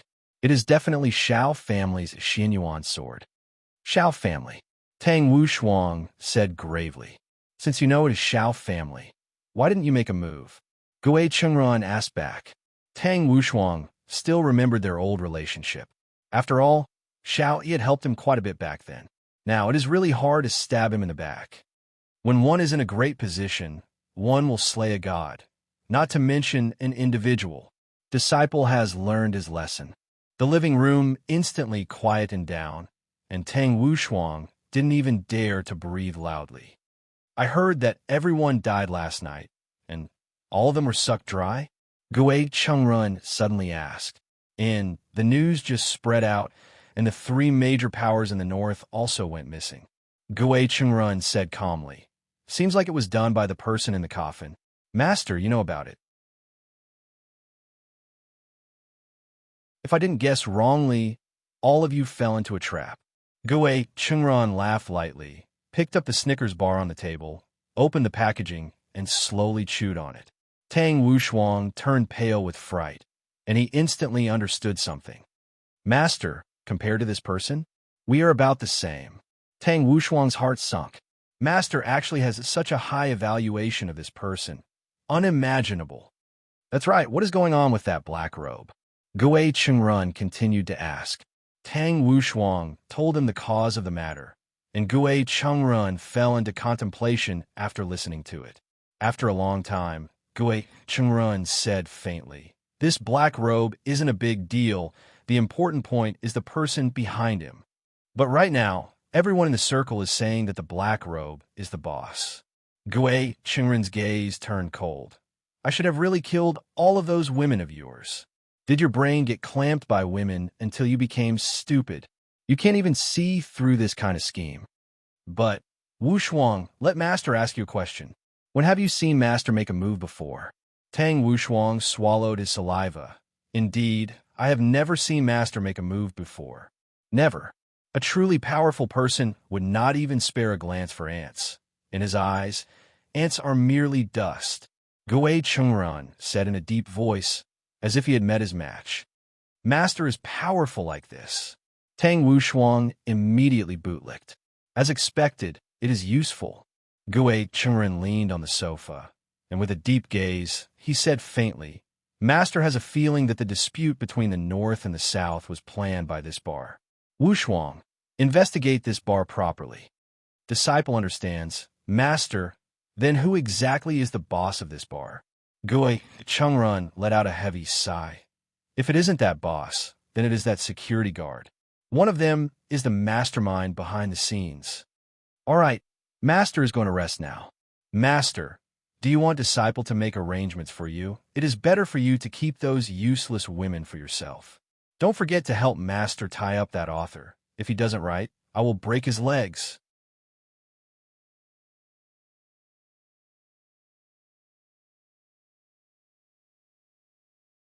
Chapter 163. In another place in Zijin City, it had lost its former glory and seemed very gloomy. At night, the entire mansion would be pitch black like a haunted house. This was the once glorious Xiao Mansion. At this moment, he was sitting cross-legged in a secret room and cultivating. However, could his heart calm down? From his furrowed brows, it could be seen that he could not calm down. His beloved wife had died, but he did not even dare to hold a funeral. Her body was still sealed in ice. His son only knew that his mother had gone on a business trip. It had only been a few days, and he was already clamoring for his mother to come back. However, could she come back? She cannot. Opening his eyes, Xiao Yi's eyes were bloodshot. The battle with the black-robed man had caused his blood to flow in reverse and left behind a root that could not be removed. His beloved wife's death had damaged his heart and veins. With these kinds of injuries, there was no way he could recover, and he would not be able to hold on for long. However, he was dead. What about them? What about the children? His former enemies would turn their spears to them. Thinking about this, blood flowed out from the corner of Xiao Yi's mouth. He was beyond cure. Dragging his heavy body, Xiao Yi opened the door to the secret room. However, the moment he walked out, his slightly bent back straightened. He swallowed his bitterness to prevent the women from worrying. Enduring the chaotic spirit energy in his body, Xiao Yi came to the main hall. Who would have thought that all the women would be gathered together as if they were having a meeting? Big brother Xiao, you came out of seclusion. Yuqi quickly went up to support him. Her stomach was already slightly bulging. Looking at Yuqi's stomach, Xiao Yi squeezed out a smile. Are you all right? And, big brother Xiao, don't worry about us. We are fine. Yuqi supported Xiao Yi as they sat on the main seat. Shunan's face was calm as she walked to her husband's side and wanted to take his pulse. Xiao Yi knew what Shunan wanted to do, so he dodged. Not only was his seclusion useless, but his injuries had worsened. He did not want them to know about this. Even if they wanted to know, this was not the time. Shunan frowned and was very worried. The more her husband acted like this, the more serious his injuries were. What are you guys talking about? Xiao Yi tried to maintain a relaxed state. He had been in seclusion these past few days and did not know about the outside world. Yuqi smiled and said, Nothing, it's just company matters. Do you need to do this to the company's matters? Just say it. No matter how big the matter is, it is already in the past. Xiao Yi laughed bitterly. If I can go back in time, I should learn from Wang Debao and return the money. He had thoroughly played out the phrase, losing one's wife and losing one's soldiers after losing one's wife. The girls looked at each other. Finally, Shunan told them what had happened these days. Wu Shuang is here to give money. Xiao Yi felt gratified. At least he hadn't made friends with this brother for nothing. Yuqi didn't understand it that way. Brother Xiao, when Wu Shuang came that day, you were already in seclusion, and he looked a little absent-minded. I don't think it was as simple as giving him money. Maybe he's worried about my injuries. Wu Shuang isn't as bad as the other families. Xiao Yi's voice wasn't strong and was very weak. The women did not continue to speak, lest they made their husbands angry. They had to take it slow, because the next matter would be even more serious. After a long time, he listened to everything and didn't have much of a reaction. Instead, he let out a sigh of relief. The heavens wanted my Xiao family to die. The women didn't say anything. They didn't want to continue to provoke their men. Yu Qi said seriously, "Brother Xiao, the Bai family might do something bad to us. We should plan ahead." Bai family? I'm afraid it's not just the Bai family. The Xin Yuan sword in my hand is a hot potato that everyone wants. He said coldly. If a tiger fell to the plains, it would be bullied by dogs. Brother Xiao, how about we hand over the sword and let them do whatever they want? Shunan's suggestion was probably what all the women were thinking. If the sword was gone, it was fine as long as the person was still alive. However, Xiao didn't think so. If the sword was gone, it would only speed up the process of death. They didn't dare to do anything now because they didn't know how injured they were. Once they found out, they would probably attack. The only thing they could do now was to use the Xin Yuan sword to exchange for their lives. Don't worry, I have plans. He smiled. If the sword couldn't exchange for their safety, then he would exchange for his life. The women had blind trust in their husbands. They thought that really had a good idea, so they were happy. Brother Xiao, let's eat first. Only when we are full will we have the strength to do things. Yu Qi said tenderly. Together with Shunan, she helped Xiao to stand up. And Shunan took this opportunity to immediately check her husband's pulse. Her face that was originally still red immediately became pale like a piece of white paper. This kind of pulse is the sign of death. That's why the words I said just now were all lies. Brother Xiao is going to die. Xiao took a look at Shunan. His meaning was very clear.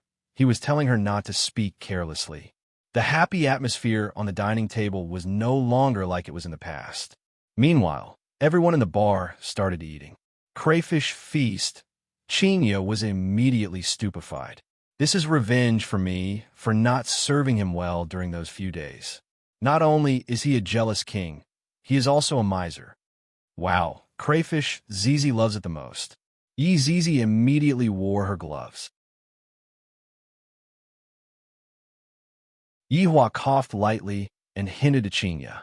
Qinya bit on her lips and helplessly wore her gloves to peel the crayfish.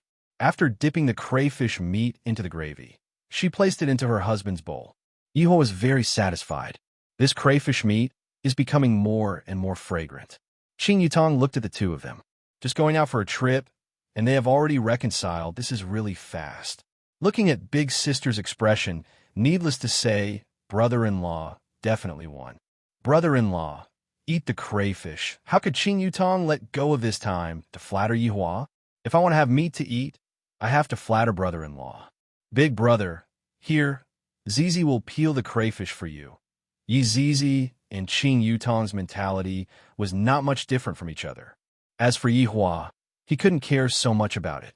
This is the treatment that a supreme overlord should enjoy. Comfortable. Zizi, go to school half a month later and study. Yihua said faintly while eating the crayfish meat and drinking the ice Sprite. You are letting an old monster go to school. Aren't you afraid that she will eat all of the teachers in the school? As expected, upon hearing about going to school, Zizi collapsed. Big brother, I want to go to school. I want to eat chicken. Yihua and Qin Yu's gaze immediately looked towards Qin Yutong, while Qin Yutong pretended not to hear anything and continued peeling the crayfish. Big sister, eat the crayfish, brother-in-law. Eat the crayfish. Qin Yutong, how can you lead a child astray? Qin Yu criticized harshly. It has only been a few hours, and you have already made an innocent and pure lowly degenerate to the point where she wants to eat chicken without even going to school. Qin Yutong raised up both of her hands and said with grievance, brother-in-law, big sister, you really can't blame me for this. After finished speaking, Qin Yutong even pulled onto Zizi's skirt. Big brother, big sister-in-law, you really can't blame big sister Qing. Big sister only told me how to operate the game and also how to control the gun and snatch the airdrop. It was Zizi who got addicted to it. Zizi said pitifully, Pooh.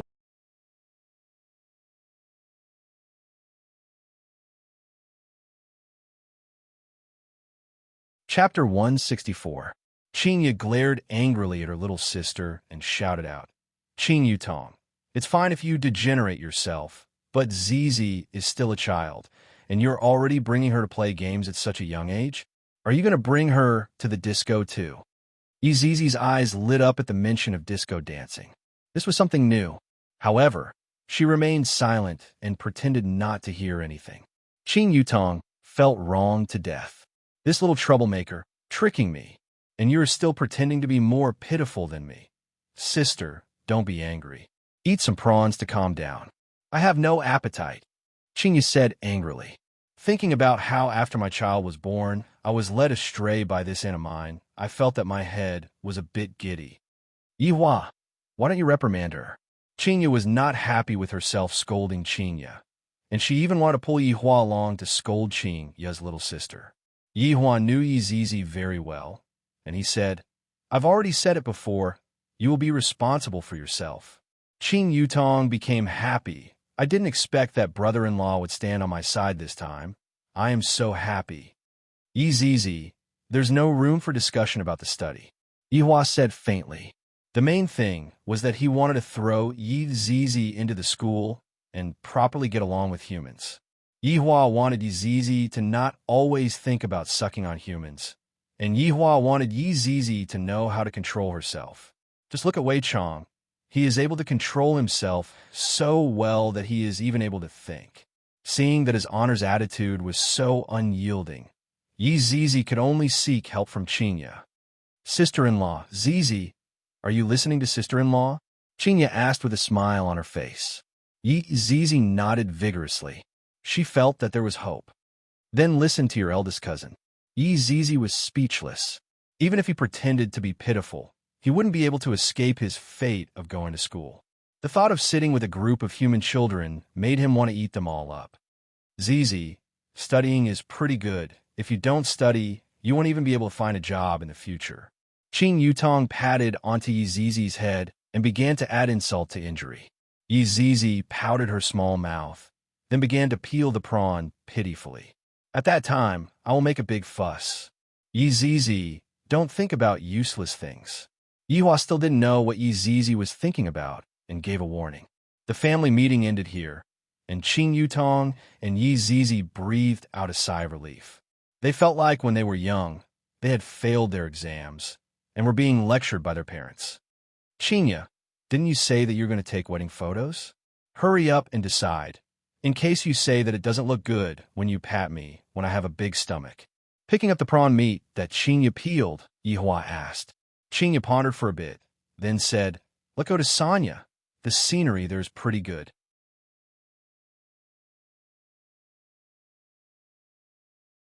Furthermore, this time, we have only played for a day, so we will be able to play more if we go to Sanya. "Why are we going so far away?" Yihua asked while wrinkling his brows. "There's a seascape over there. Long and City is located inland, and there's only a river there. This time, we can also bring Yutong and Zizi along with us." Qinya felt that this method was feasible. Qing Yutong didn't want to go out and was planning to be a female otaku. "Big sister, I am someone who wants to become a female streamer to earn money. Zizi also wants to eat chicken." "No, you two have to go. One is the bridesmaid, and the other is the bridesmaid." "It's decided. We'll set off tomorrow." The three of them exclaimed at the same time, "Tomorrow! That's right. I will treat you all to a vacation, and I will pay for all of the expenses." Qinya was very forthright. Since Yihua agreed to it yesterday, he followed Qingya's wishes. Meanwhile, Qing Yutong and Yizizi let out a heavy sigh. How good is it to stay at home? There's air conditioning, takeaway, and games. Why do we have to go out and suffer? After eating crayfish, Qinya joined the chicken dinner party. Yihua really didn't want to say anything. How did you teach them a lesson in the first place? And now, you are in cahoots with them. Where is your moral integrity? Because little Ali was online again. Yihua, who was bored, walked downstairs to see if the business had improved or not. However, when he went downstairs to take a look, other than his own attendants and security guards, there was no one else. How is this possible? Yihua waved his hand towards Wei Chong. "Boss, what's the matter? Where is everyone?" Yihua asked gravely. Wei Chang shook his head. I don't know either. A few months ago, this place was filled with people, and as long as I walked downstairs, all kinds of screams would be heard. But now, sighing, Hua said, I'm going out for a few days tomorrow. When I come back, I want to see this place filled with people. If not, I will deduct your salary. Boss, I still want to ask you for a raise in salary. Wei Chang said embarrassedly. So it turns out that finding a girlfriend costs so much, and now I even have to pay more for gas. Yi Hua glared at Wei Chang. You still want to ask for a raise in salary? I'm going to starve to death. Boss, there is a strong smell of stir-fried crayfish coming from your body. You still dare to talk back to me now? Subordinate doesn't dare. Wei Chang said hurriedly. Didn't I see that Zizi has returned? I am happy in my heart, so I am just being mischievous for a bit. How is the matter that I asked you to investigate? Yi Hua took out a cigarette and sat on the booth seat at the side. Wei Chang was slightly startled. I seem to have forgotten about it.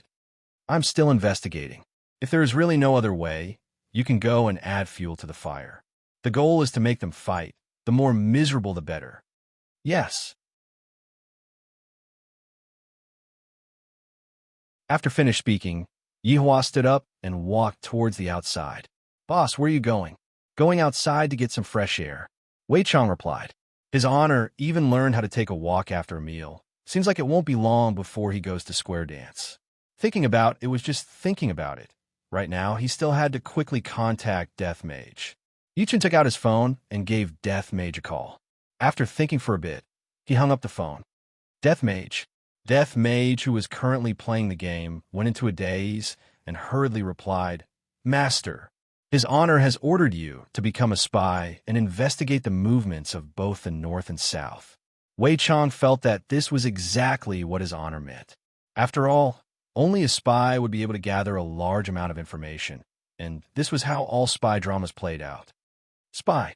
Death Mage felt that he shouldn't be called Death Mage anymore, because the quest was no longer related to death. That's right, report to me every day. Your subordinate will obey your orders. After cutting off the connection, Death Mage let out a deep sigh. The missions that His Honor gave me are getting more and more difficult. How am I going to play games in the future? With the sound of a max-leveled cannon rang out beside him.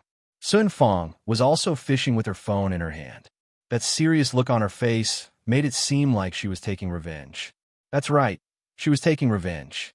Since she couldn't beat him, she would use what he was best at to defeat him. But this fishing is too much of a scam. I don't even have money anymore, and even eating 3 meals a day is a problem for me. I might as well just return the house and get back the deposit. It is impossible for me to stay on the overpass, but going to the park is a pretty good choice. In any case, if I don't kill him in this lifetime, I swear that I am not a human. Death Mage immediately typed, then used his bone finger and tapped on his Sun Fong's shoulder. I have a way to earn money. Do you want to do it? After looking at Death Mage's finger, Sun Fong's brows tightly wrinkled. Death Mage is definitely not doing anything good, but even if I don't have money, I can't defeat him. After thinking for a long time, I'll do it. GGG.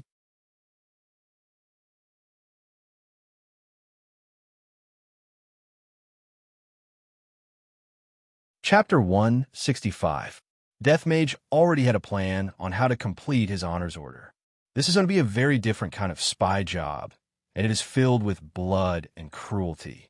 I really like it. On the other side, Yi Hua took a stroll outside, and when he came back, there was an additional document bag in his hands.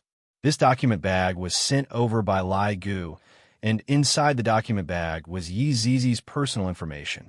Right now, I don't even need to go and look for little Geo. Lai Gu already has resources in his hands. Not bad, not bad. You're starting to have brains. Returning to the second floor, Yi Zizi could be heard shouting into the microphone, while Qinya and Qing Yutong were both silent. Auntie, you're such a noob. Little Ali's childish voice sounded from the headset. Yi Zizi was furious. Don't call me Auntie, but you are Annie Qing's little sister. If I don't call you Annie, what should I call you? Yi Zizi received 10,000 damage. Have you ever seen such a lowly Annie? Qinya and Qing Yutong smiled tenderly, but didn't say anything. When these two buffoons are placed together, They're simply capable of tearing apart the sky.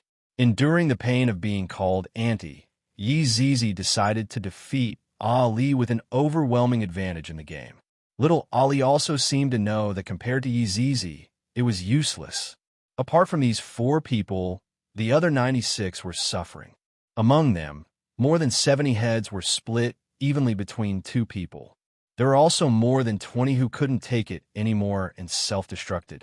In the end, as soon as these 2 accounts appeared, all sorts of explosions would appear on the screen. This game couldn't be played anymore. When faced with 2 immortals, you could only kneel. I didn't expect that Yi Zizi would be so powerful. In the beginning, she was still very unfamiliar with the game, and after a few rounds, it was as if Yi Zizi was cheating. In a certain live stream room, there were countless bullet screens. Host, aren't you the Immortal Slayer King? Now that there are 2 celestial beings, streamer Celestial Bane, please. Also begging streamer Celestial Bane. Host, please give the world a clean PUBG. On the screen, the host clutched his stomach with a pained expression. I'm really not in the best condition today. I have a stomachache. I'll go offline first. After saying that, the stream went dark. Celestial Bane? Cook me when the time comes. That was a revolver monster, and now there was a crossbow monster. Should I consider switching professions? The live stream was in chaos. The host actually ran away. Everyone stopped scolding the host. Maybe the host is really not feeling well. I'd be a fool to believe him. 2 deities destroyed the balance of the game, and this streamer actually pretended to have a stomachache. Why don't you just say that you're on your period? I heard that my goddess, Yutong, is going to start a live stream and play PUBG. I'm going to watch my goddess. What's there to watch? Even Jade Dynasty can't do it without some skill. Let's go, let's go. I might as well watch the old woman play games. Unsubscribe, unsubscribe. Sorry for disturbing you. Looking at the bullet screen in the live stream room, the streamer felt very hurt.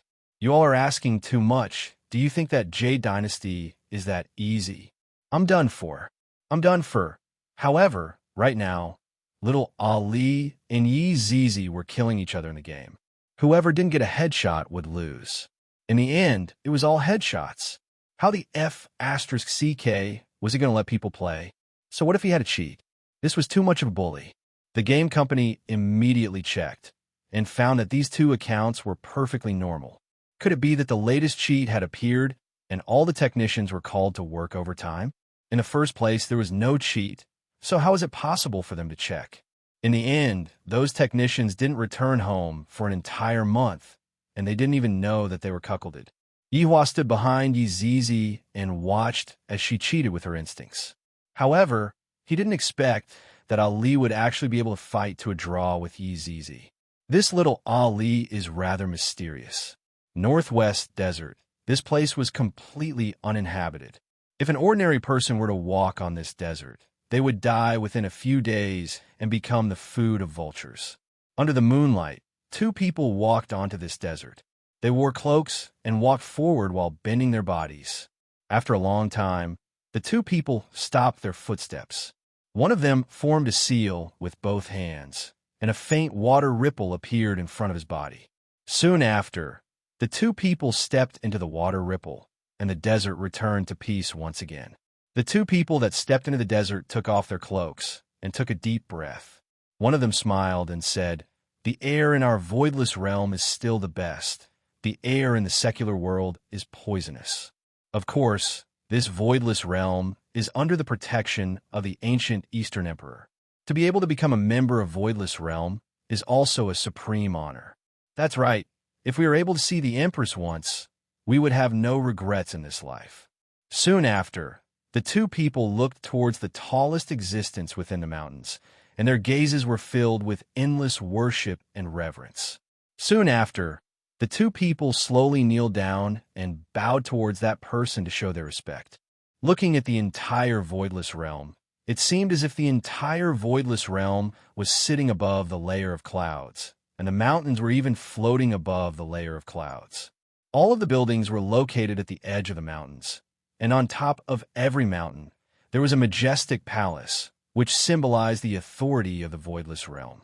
However, on the highest mountain peak, there was a majestic palace. The entire palace was engraved with majestic divine dragons, and each of the 8 dragons coiled around a white jade stone pillar. The 8 dragons had glaring eyes and sharp claws, scales and beards on their bodies, and the dragons had the power to uproot the mountains and rivers. In the sky above the palace, there was actually a waterfall, and the sound of the waterfall was high and low, just like the melody of a zither.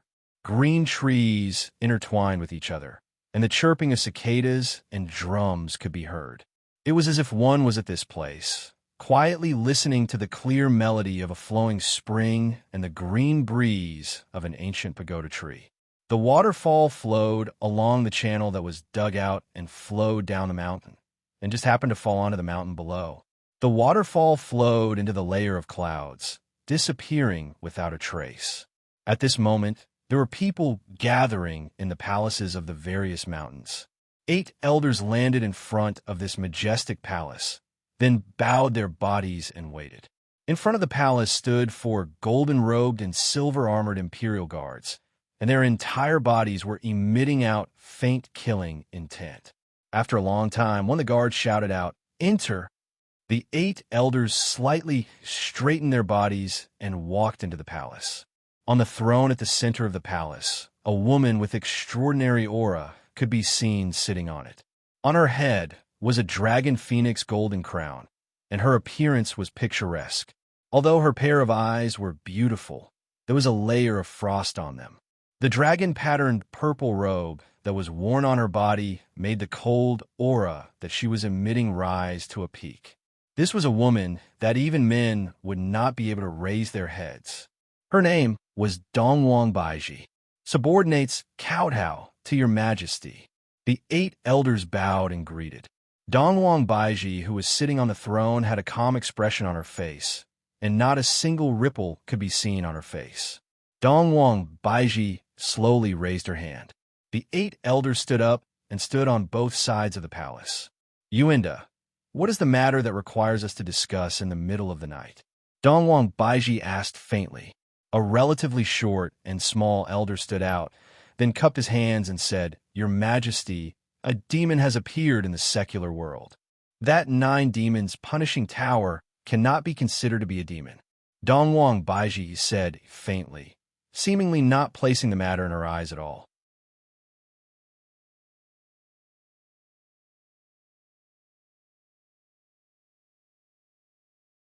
Chapter 166. Seeing that the Empress didn't say anything, Yuanda continued to speak. The disciples who just returned from the secular world reported that over 10,000 people had died in the fight for the ancient godly item this time, and there were still 1,000 people who went missing.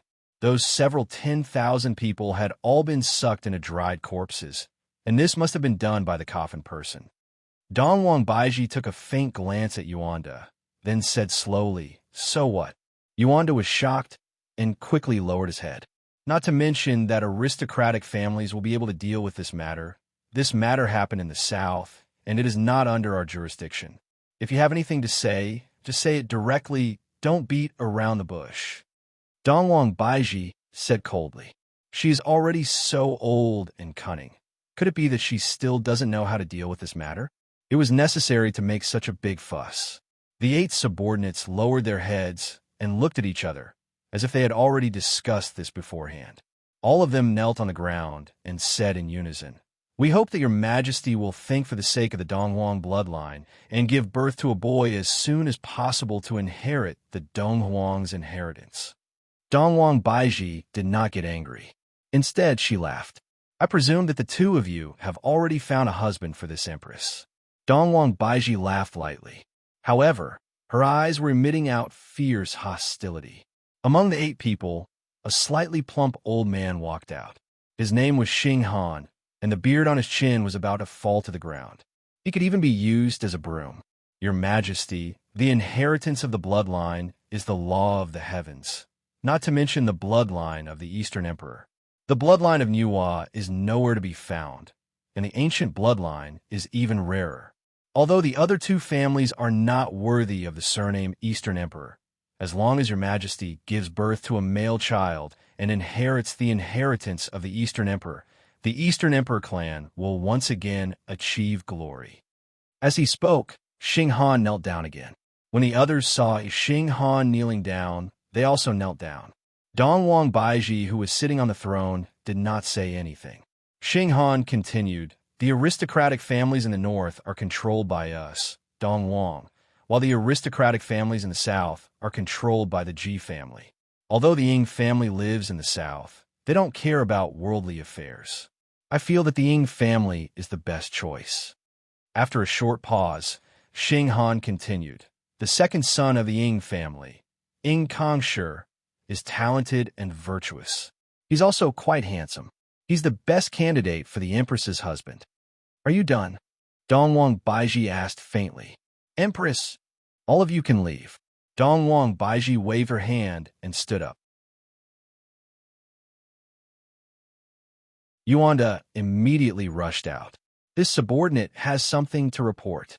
It's about Long and City's Qing bar." Dongwang Baiji's body trembled, and in an instant, all sorts of emotions appeared on her face. The 8 subordinates of Dongwang Baiji had their heads lowered in hesitation, and they did not notice the complicated changes that were happening to Dongwang Baiji. "A small leisure bar is of no importance to me." Dongwang Baiji placed her hands behind her back and prepared to leave. Yuanda hurriedly shouted out, "Your Majesty, the conflict between the north and the south this time was caused by this leisure bar's owner. His name is Yihua. So he is called Yihua. This cruel man was called Yihua." Because his back was turned, the 8 subordinates couldn't see his angry and ferocious face. However, everyone else was looking at Yuanda. Why did he bring such a small matter up? Yuanda ignored him and continued, "This man has a wife. Her name is Qinya, and she is pregnant." Every single word that Yuanda said was like a sharp blade, stabbing into the weakest part of Dongwang Baiji's heart. He had a wife. With child. Then what does that make me? Dongwang Baiji's memories instantly returned to 3 years ago. The situation on that day was more or less the same as today, just that back then, her father was sitting on the throne, and on the second day, she ran away from the throne, and on the second day, she met with the owner of the leisure bar. She, who was in an extremely bad mood, was convinced by the owner of the leisure bar and ended up having sex with the owner of the bar. But when he heard that it was his first time, he felt a little better. He even said that he wouldn't touch the same woman twice and told him not to look for him. At that time, he laughed. Did he really think he was a god? He was the most narcissistic person he had ever met. After playing around in the secular world for half a month, Yihua returned to Voidless Realm. Yihua didn't expect that her father would fall sick, and at that time, she was rather worried. However, the sage doctor who was taking a look at her father's illness was actually able to tell that she was pregnant. How is this possible? However, after the diagnosis, she was dumbfounded. She was really pregnant. She didn't even need to think to know whose child it was. At that time, her father flew into a rage, and his illness worsened. Everyone advised her to abort the child. This was a disgrace to the Dongwang bloodline. However, he could not bear to do so. This was a life. After resisting for a month, she couldn't take it anymore, and running away was the only choice she had. But where could she run to? At that time, there was only one place that appeared in her mind, and that was Leisure Bar. When she was at that time, she was still thinking about some beautiful things. Although it was an accident, she was able to get to know the other half of her life. However, she never expected that she would wait day after day. Every night, she would see Leisure Bar closing its doors. She would even raise her head to look at the room on the second floor where the lights were still on. Why is it that when you're just a few meters away from me, you aren't willing to come down and take a look at me? Disappointment after disappointment caused her heart to become disheartened. After half a month, when she returned, her father had already left. That day was the darkest day of her life. It was as if she felt that the entire world was abandoning her, and she even thought of committing suicide to end her life. However, when she thought about her child, she endured it. Her child looked a lot like him. Every time she saw her daughter, she would think of that heartless man. What was laughable was that, right now, he had married a woman and was even pregnant. To only touch the same woman once, how laughable was that? To think that I actually believed it. Why were you so heartless when I was pregnant, but you were able to marry this woman? Yuanda, Dongwang Baiji called out faintly, just that her tone was so oppressive that it made people tremble in fear. Subordinate is here. Regarding the matter of going to Ing family to propose marriage, I'll leave it to you. I'll marry her. After finished speaking, Dongwang Baiji left with her hands behind her back. The 7 people in the palace still hadn't reacted to what just happened, and only Yuanda let out a sigh of relief. It's finally settled. Hey, what's going on? Why did Her Majesty suddenly agree to it? Xinghan walked over and asked curiously. Yuanda laughed lightly. Her Majesty has been thinking about a person. As long as that person is removed from her mind, there wouldn't be anything for her to think about anymore. The 7 people went into a daze and began to admire Yuanda. They didn't expect that Yuanda would be able to find out about what happened back then. Everyone, keep this matter a secret. It concerns the reputation of the Dongwang family, Yuanda said with a smile, then left the palace with everyone else. Dongwang Baiji didn't return to her room. She sat in the garden and stared blankly at the stars in the sky. Her pair of delicate hands were clenched so tightly that her nails had pierced into her palms, causing her palms to be devoid of blood. After a long while, Dongwang Baiji walked towards her daughter's room. Before she even got close to her daughter's room, she could hear the sound of someone tapping on a keyboard. Dongwang Baiji's expression immediately became cold as she fiercely pushed open the door and entered the room. Dongwang Li, who was currently playing a game, was startled. She hurriedly turned off her computer, then lowered her head and stood obediently at the side. Kneel down. Dongwang Li took down her keyboard, then with a plop sound, knelt down onto the keyboard. I feel that my mother is acting rather abnormally today. I have to be a bit more careful. Dongwang Baiji walked towards the front of the computer and stretched out her palm. Noiselessly, the monitor and the computer turned into dust and floated out of the window. Dongwang Li looked at the screen stupidly. This is the only thing that I have that can come into contact with the outside world, and my mother destroyed it.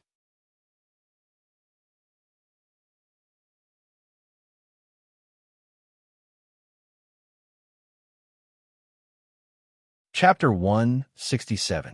Sitting on her daughter's bed, Dongwang Baiji caressed the bedsheet.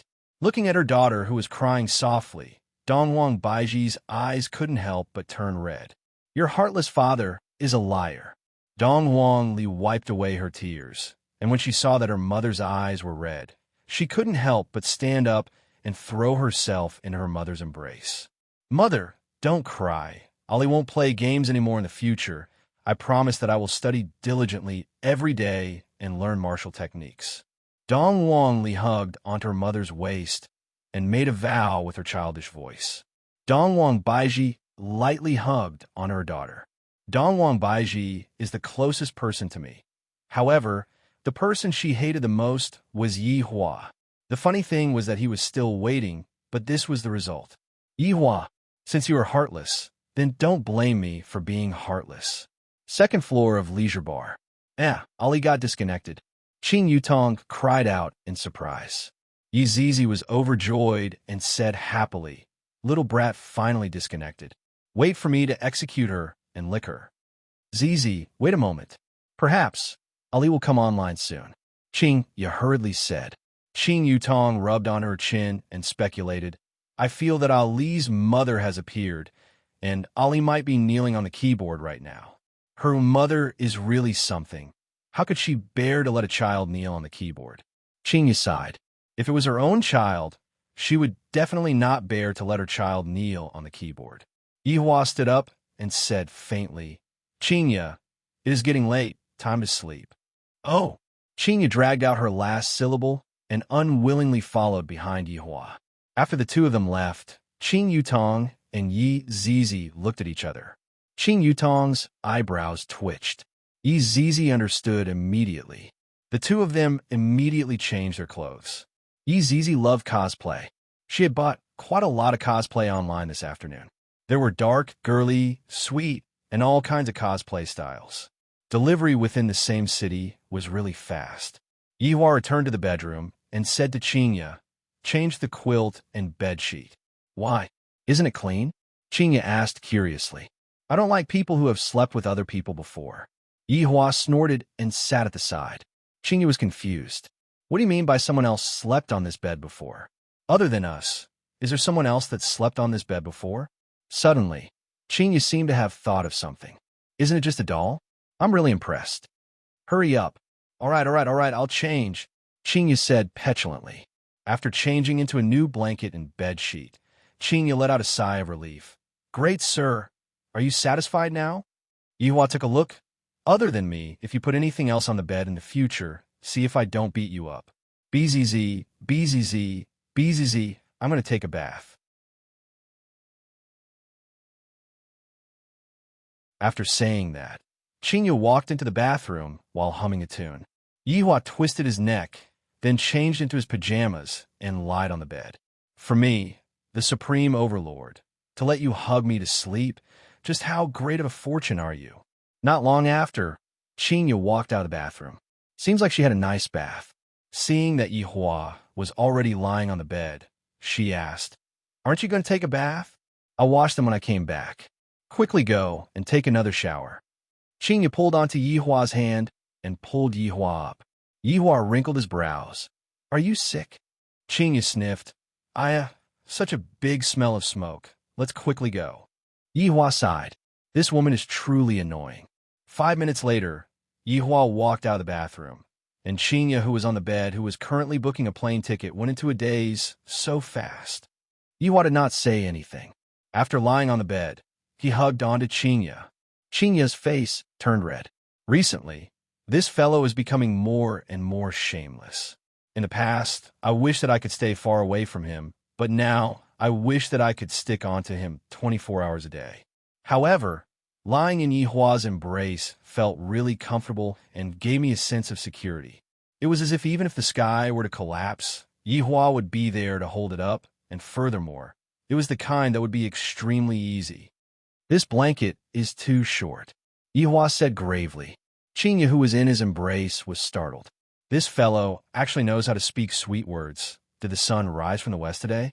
Annoying, Qinya bashfully punched onto Yihua. "We are already an old couple, yet you are still so flirtatious, big baddie." Yihua did not know what this woman was doing and continued. "This blanket is too short." "I know. I will still be together with you in my next life." Yihua was stupefied by this woman's IQ. "What I am saying is that this blanket is too short." Blanket. In order to emphasize, Yihua's exposed legs even trembled a little. Qinya seemed as if she had eaten a fly, and the corner of her mouth twitched slightly. I thought that Yihua was saying that this lifetime is too short, but I didn't expect that he was talking about a blanket. Yihua slowly lifted up Qinya's blushing face and said faintly, "You are very greedy to actually want my next life. Go and die. Who wants your next life?" Qinya directly buried herself in Yihua's arms. "This is too embarrassing." Yihua laughed lightly and held on to his head of hair. The days are gradually not that boring anymore. Not knowing how much time had passed, Qinya suddenly asked, "Are you asleep?" Yihua responded, "I am so excited that I can't sleep." Upon thinking that they were going to take wedding photos soon, Qinya started fantasizing about what would look good on her, what would look good on Yihua.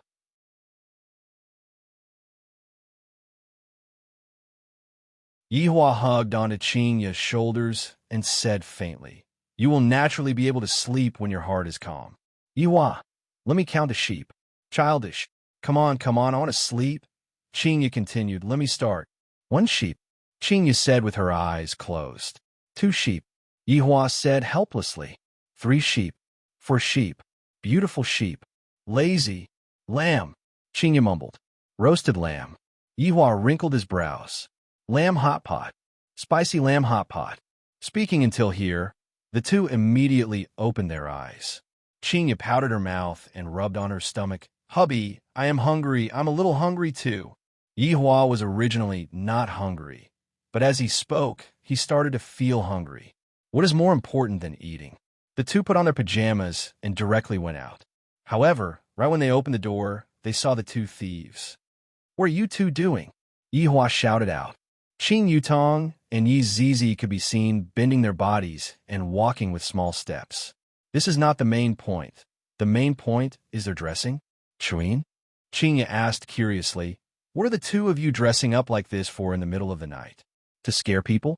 Qing Yutong immediately reacted and said, "Zizi said that she didn't eat her fill at night, so I brought her out to eat supper." "Just nice. We're going out too. Let's go together." Qing shook her head helplessly. Qing Yutong and Yi Zizi immediately collapsed. They originally wanted to go out to dance disco, but in the end, before they even reached the staircase, they bumped into Yi Hua, who was going out. How can we be so unlucky? It was still that King Song Mansion's hot pot restaurant. The main point was that it was only a few steps away.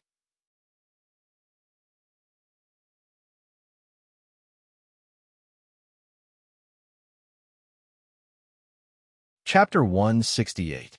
Even though it was late at night, at least half of the customers in the King Song Residence's hot pot restaurant were still seated. From the looks of it, most of them were unable to sleep and were here to eat supper. There were even a few who came out in their pajamas. The moment the four of them entered through the door, they attracted the attention of everyone. With this kind of combination, it was impossible for them to not attract the attention of everyone. Especially for Qing Yutong and Yi Zizi, they were definitely two Lolitas. That small skirt, coupled with black stockings, it was simply enough to make people spurt out blood. There was no need to talk about Qing Yutong. Her pair of slender legs were enough to make people unable to take their eyes off her. But Yi Zizi was even more lethal. She was a little lowly. Minimum of 3 years, no upper limit. The few of them headed upstairs to the private room. Last time, they sat in the hall because there were no private rooms available. Yeah, those two people are here as well. Qing Yutong could be heard crying out in surprise. Yihua and Qing looked over and saw a man and a woman talking and laughing while eating. Isn't this boy the one who was abandoned that day? And didn't that girl run away with the rich second generation? It had only been a few days, and they were already chatting and laughing together. The fire of gossip ignited within Qing Yutong's heart. Just that, she was stopped by Qingya. "Why are you so concerned about other people's matters?" Yi Zizi had a curious look on her face. However, when Yi Hua and the others were eating hot pot, Zhiyu was currently at his own winery receiving a guest. No, it was another owner. At this moment, Lord Zhiyu was lying on the ground, and a black vortex appeared in front of him. "Master, this lowly one has received news that Emperor Tsong is dead, but the cause of death is unknown," Lord Zhiyu said, while trembling with fear. Although a powerful master had died, I, Lord Zhiyu, am lacking in other things, but I have a lot of masters. A deep voice came from the black vortex. "So what if he's dead? I originally wanted him to kill a few more." Lord Zhiyu felt that it was not convenient for the owner of the black vortex to reveal himself. He was definitely a powerful person and wanted to use someone else to do his dirty work. "Go to Sonya tomorrow. Someone will tell you what to do." "Yes." After finished speaking, the black whirlpool disappeared. Zhou slowly stood up and let out a breath. "For me to be able to get to my current position, I have to rely on the help of these masters." Just that. Why did Emperor Tsong die just like that? Originally, I still have a lot of things that I need him to do. What a pity. Lord Zhiyu took out his 8848 titanium phone, opened WeChat, found someone, and typed, "Master, the Black Vortex wants me to go to Sonya tomorrow." After sending the message, Lord Zhiyu picked up a cigar, cut off one end, and leaned back comfortably on the sofa, waiting for the reply. Ding dong. Lord Zhiyu immediately checked the replies. "Observe the situation and wait for my orders." "Yes." Lord Zhiyu laughed. Why were these big shots killing each other for no reason? Luckily, Lord Zhiyu had a good brain. But what was going to happen to Sonya? He was really curious. In a park in Long and City, it was pitch black here. However, there were two shadows sitting on a bench, flickering with a faint light. One could even hear them if one walked closer. Biu, they were the duo who had refunded their rent and came out asleep in the park. They were probably the bitter duo. Death Mage and Sun Fong were holding onto their phones, and beside them was a power bank. Death Mage and Sun Fong were using all their strength to press on the screen, especially Sun Fong. It was as if she had a grudge against the screen. Suddenly, Death Mage's phone's battery was low. Death Mage picked up the battery pack and took a look at it. He immediately sent a WeChat message to Sun Fong. Looking at the WeChat message that Death Mage had sent over, Sun Fong sneered. "You want to have a power bank? Go and die. You tricked me out and said you have a solution? Is this the solution? Sleep in the park. This scoundrel is just cheating me of my rent. Reply. Return the money." Death Mage immediately typed a reply. "If you don't give me the power bank, how am I going to fish? If I don't fish, how am I going to return the money to you?" It seemed to be quite reasonable, but Sun Fong wouldn't fall for it. She protected the power bank within her bosom. "Return the money, return my life, return my innocence." Death Mage replied, "Don't force me to make a move." Sun Fong wasn't afraid at all. "Come and try." Death Mage could be seen placing his precious phone and power bank at the side, then directly press Sun Fong down on the bench. This scene was a bit erotic. "You damned skeleton. Let go of me, scoundrel. My entire body is hard." Sun Fong pressed onto Death Mage's sternum with both of her hands and pushed with all her might. However, how could this little bit of strength be Death Mage's opponent? GGG. Imperial Translation. Are you giving or not? Although Sun Fong didn't know what Death Mage was saying, she seemed to be able to feel it. Not giving, get lost. Death Mage could be seen grabbing toward the power bank, but his position seemed to be a bit off. The two seemed to have been paused. Death Mage felt that his hand was a bit soft, and he tried again. Sun Fong opened her beautiful eyes wide. "My chest is actually being attacked by a skeleton. Shameless skeleton, I am going to kill you today." Sun Fong could be seen taking the initiative and pressing Death Mage down, and Death Mage reacted quickly and pressed his bone hand on her chest. Sun Fong looked at the bone hand on her chest blankly, and her expression was terrifyingly gloomy. TSK. On a moonless night, to actually forcefully snatch a man, a demoness. Today, I, Do Fushi, will uphold justice on behalf of the heavens and save this innocent man. A young man who wore a yellow Taoist robe could be seen suddenly appearing. On his back was a peachwood sword, and on his hand was a talisman. Follow the law. Do Fushi threw out the yellow talisman, and it just so happened to be stuck on his Sun Fong's forehead. Right now, Sun Fong received 100,000 points of violence. Are you fucking blind? It just so happens that I don't have a place to vent my anger. Consider yourself unlucky.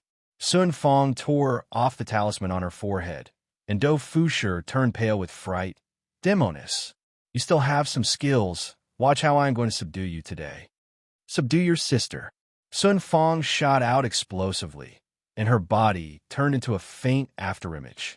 Death Mage, who sat up, picked up Sun Fong's power bank and plugged it into his phone. Bayuvivu. Do Fushi didn't expect that this malicious spirit would be so powerful, to actually not be afraid of any talismans, and to even be able to catch the peachwood sword with her bare hands. In any case, I have the ghost catching system, so how can I be beaten up by a malicious spirit? Plop. Big sister ghost, spare me.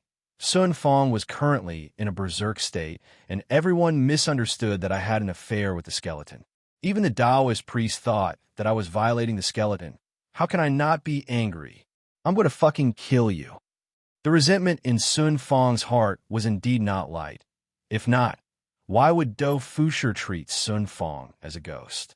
Do Fushi looked at Sun Fong, who was incomparably sinister. "I'm finished.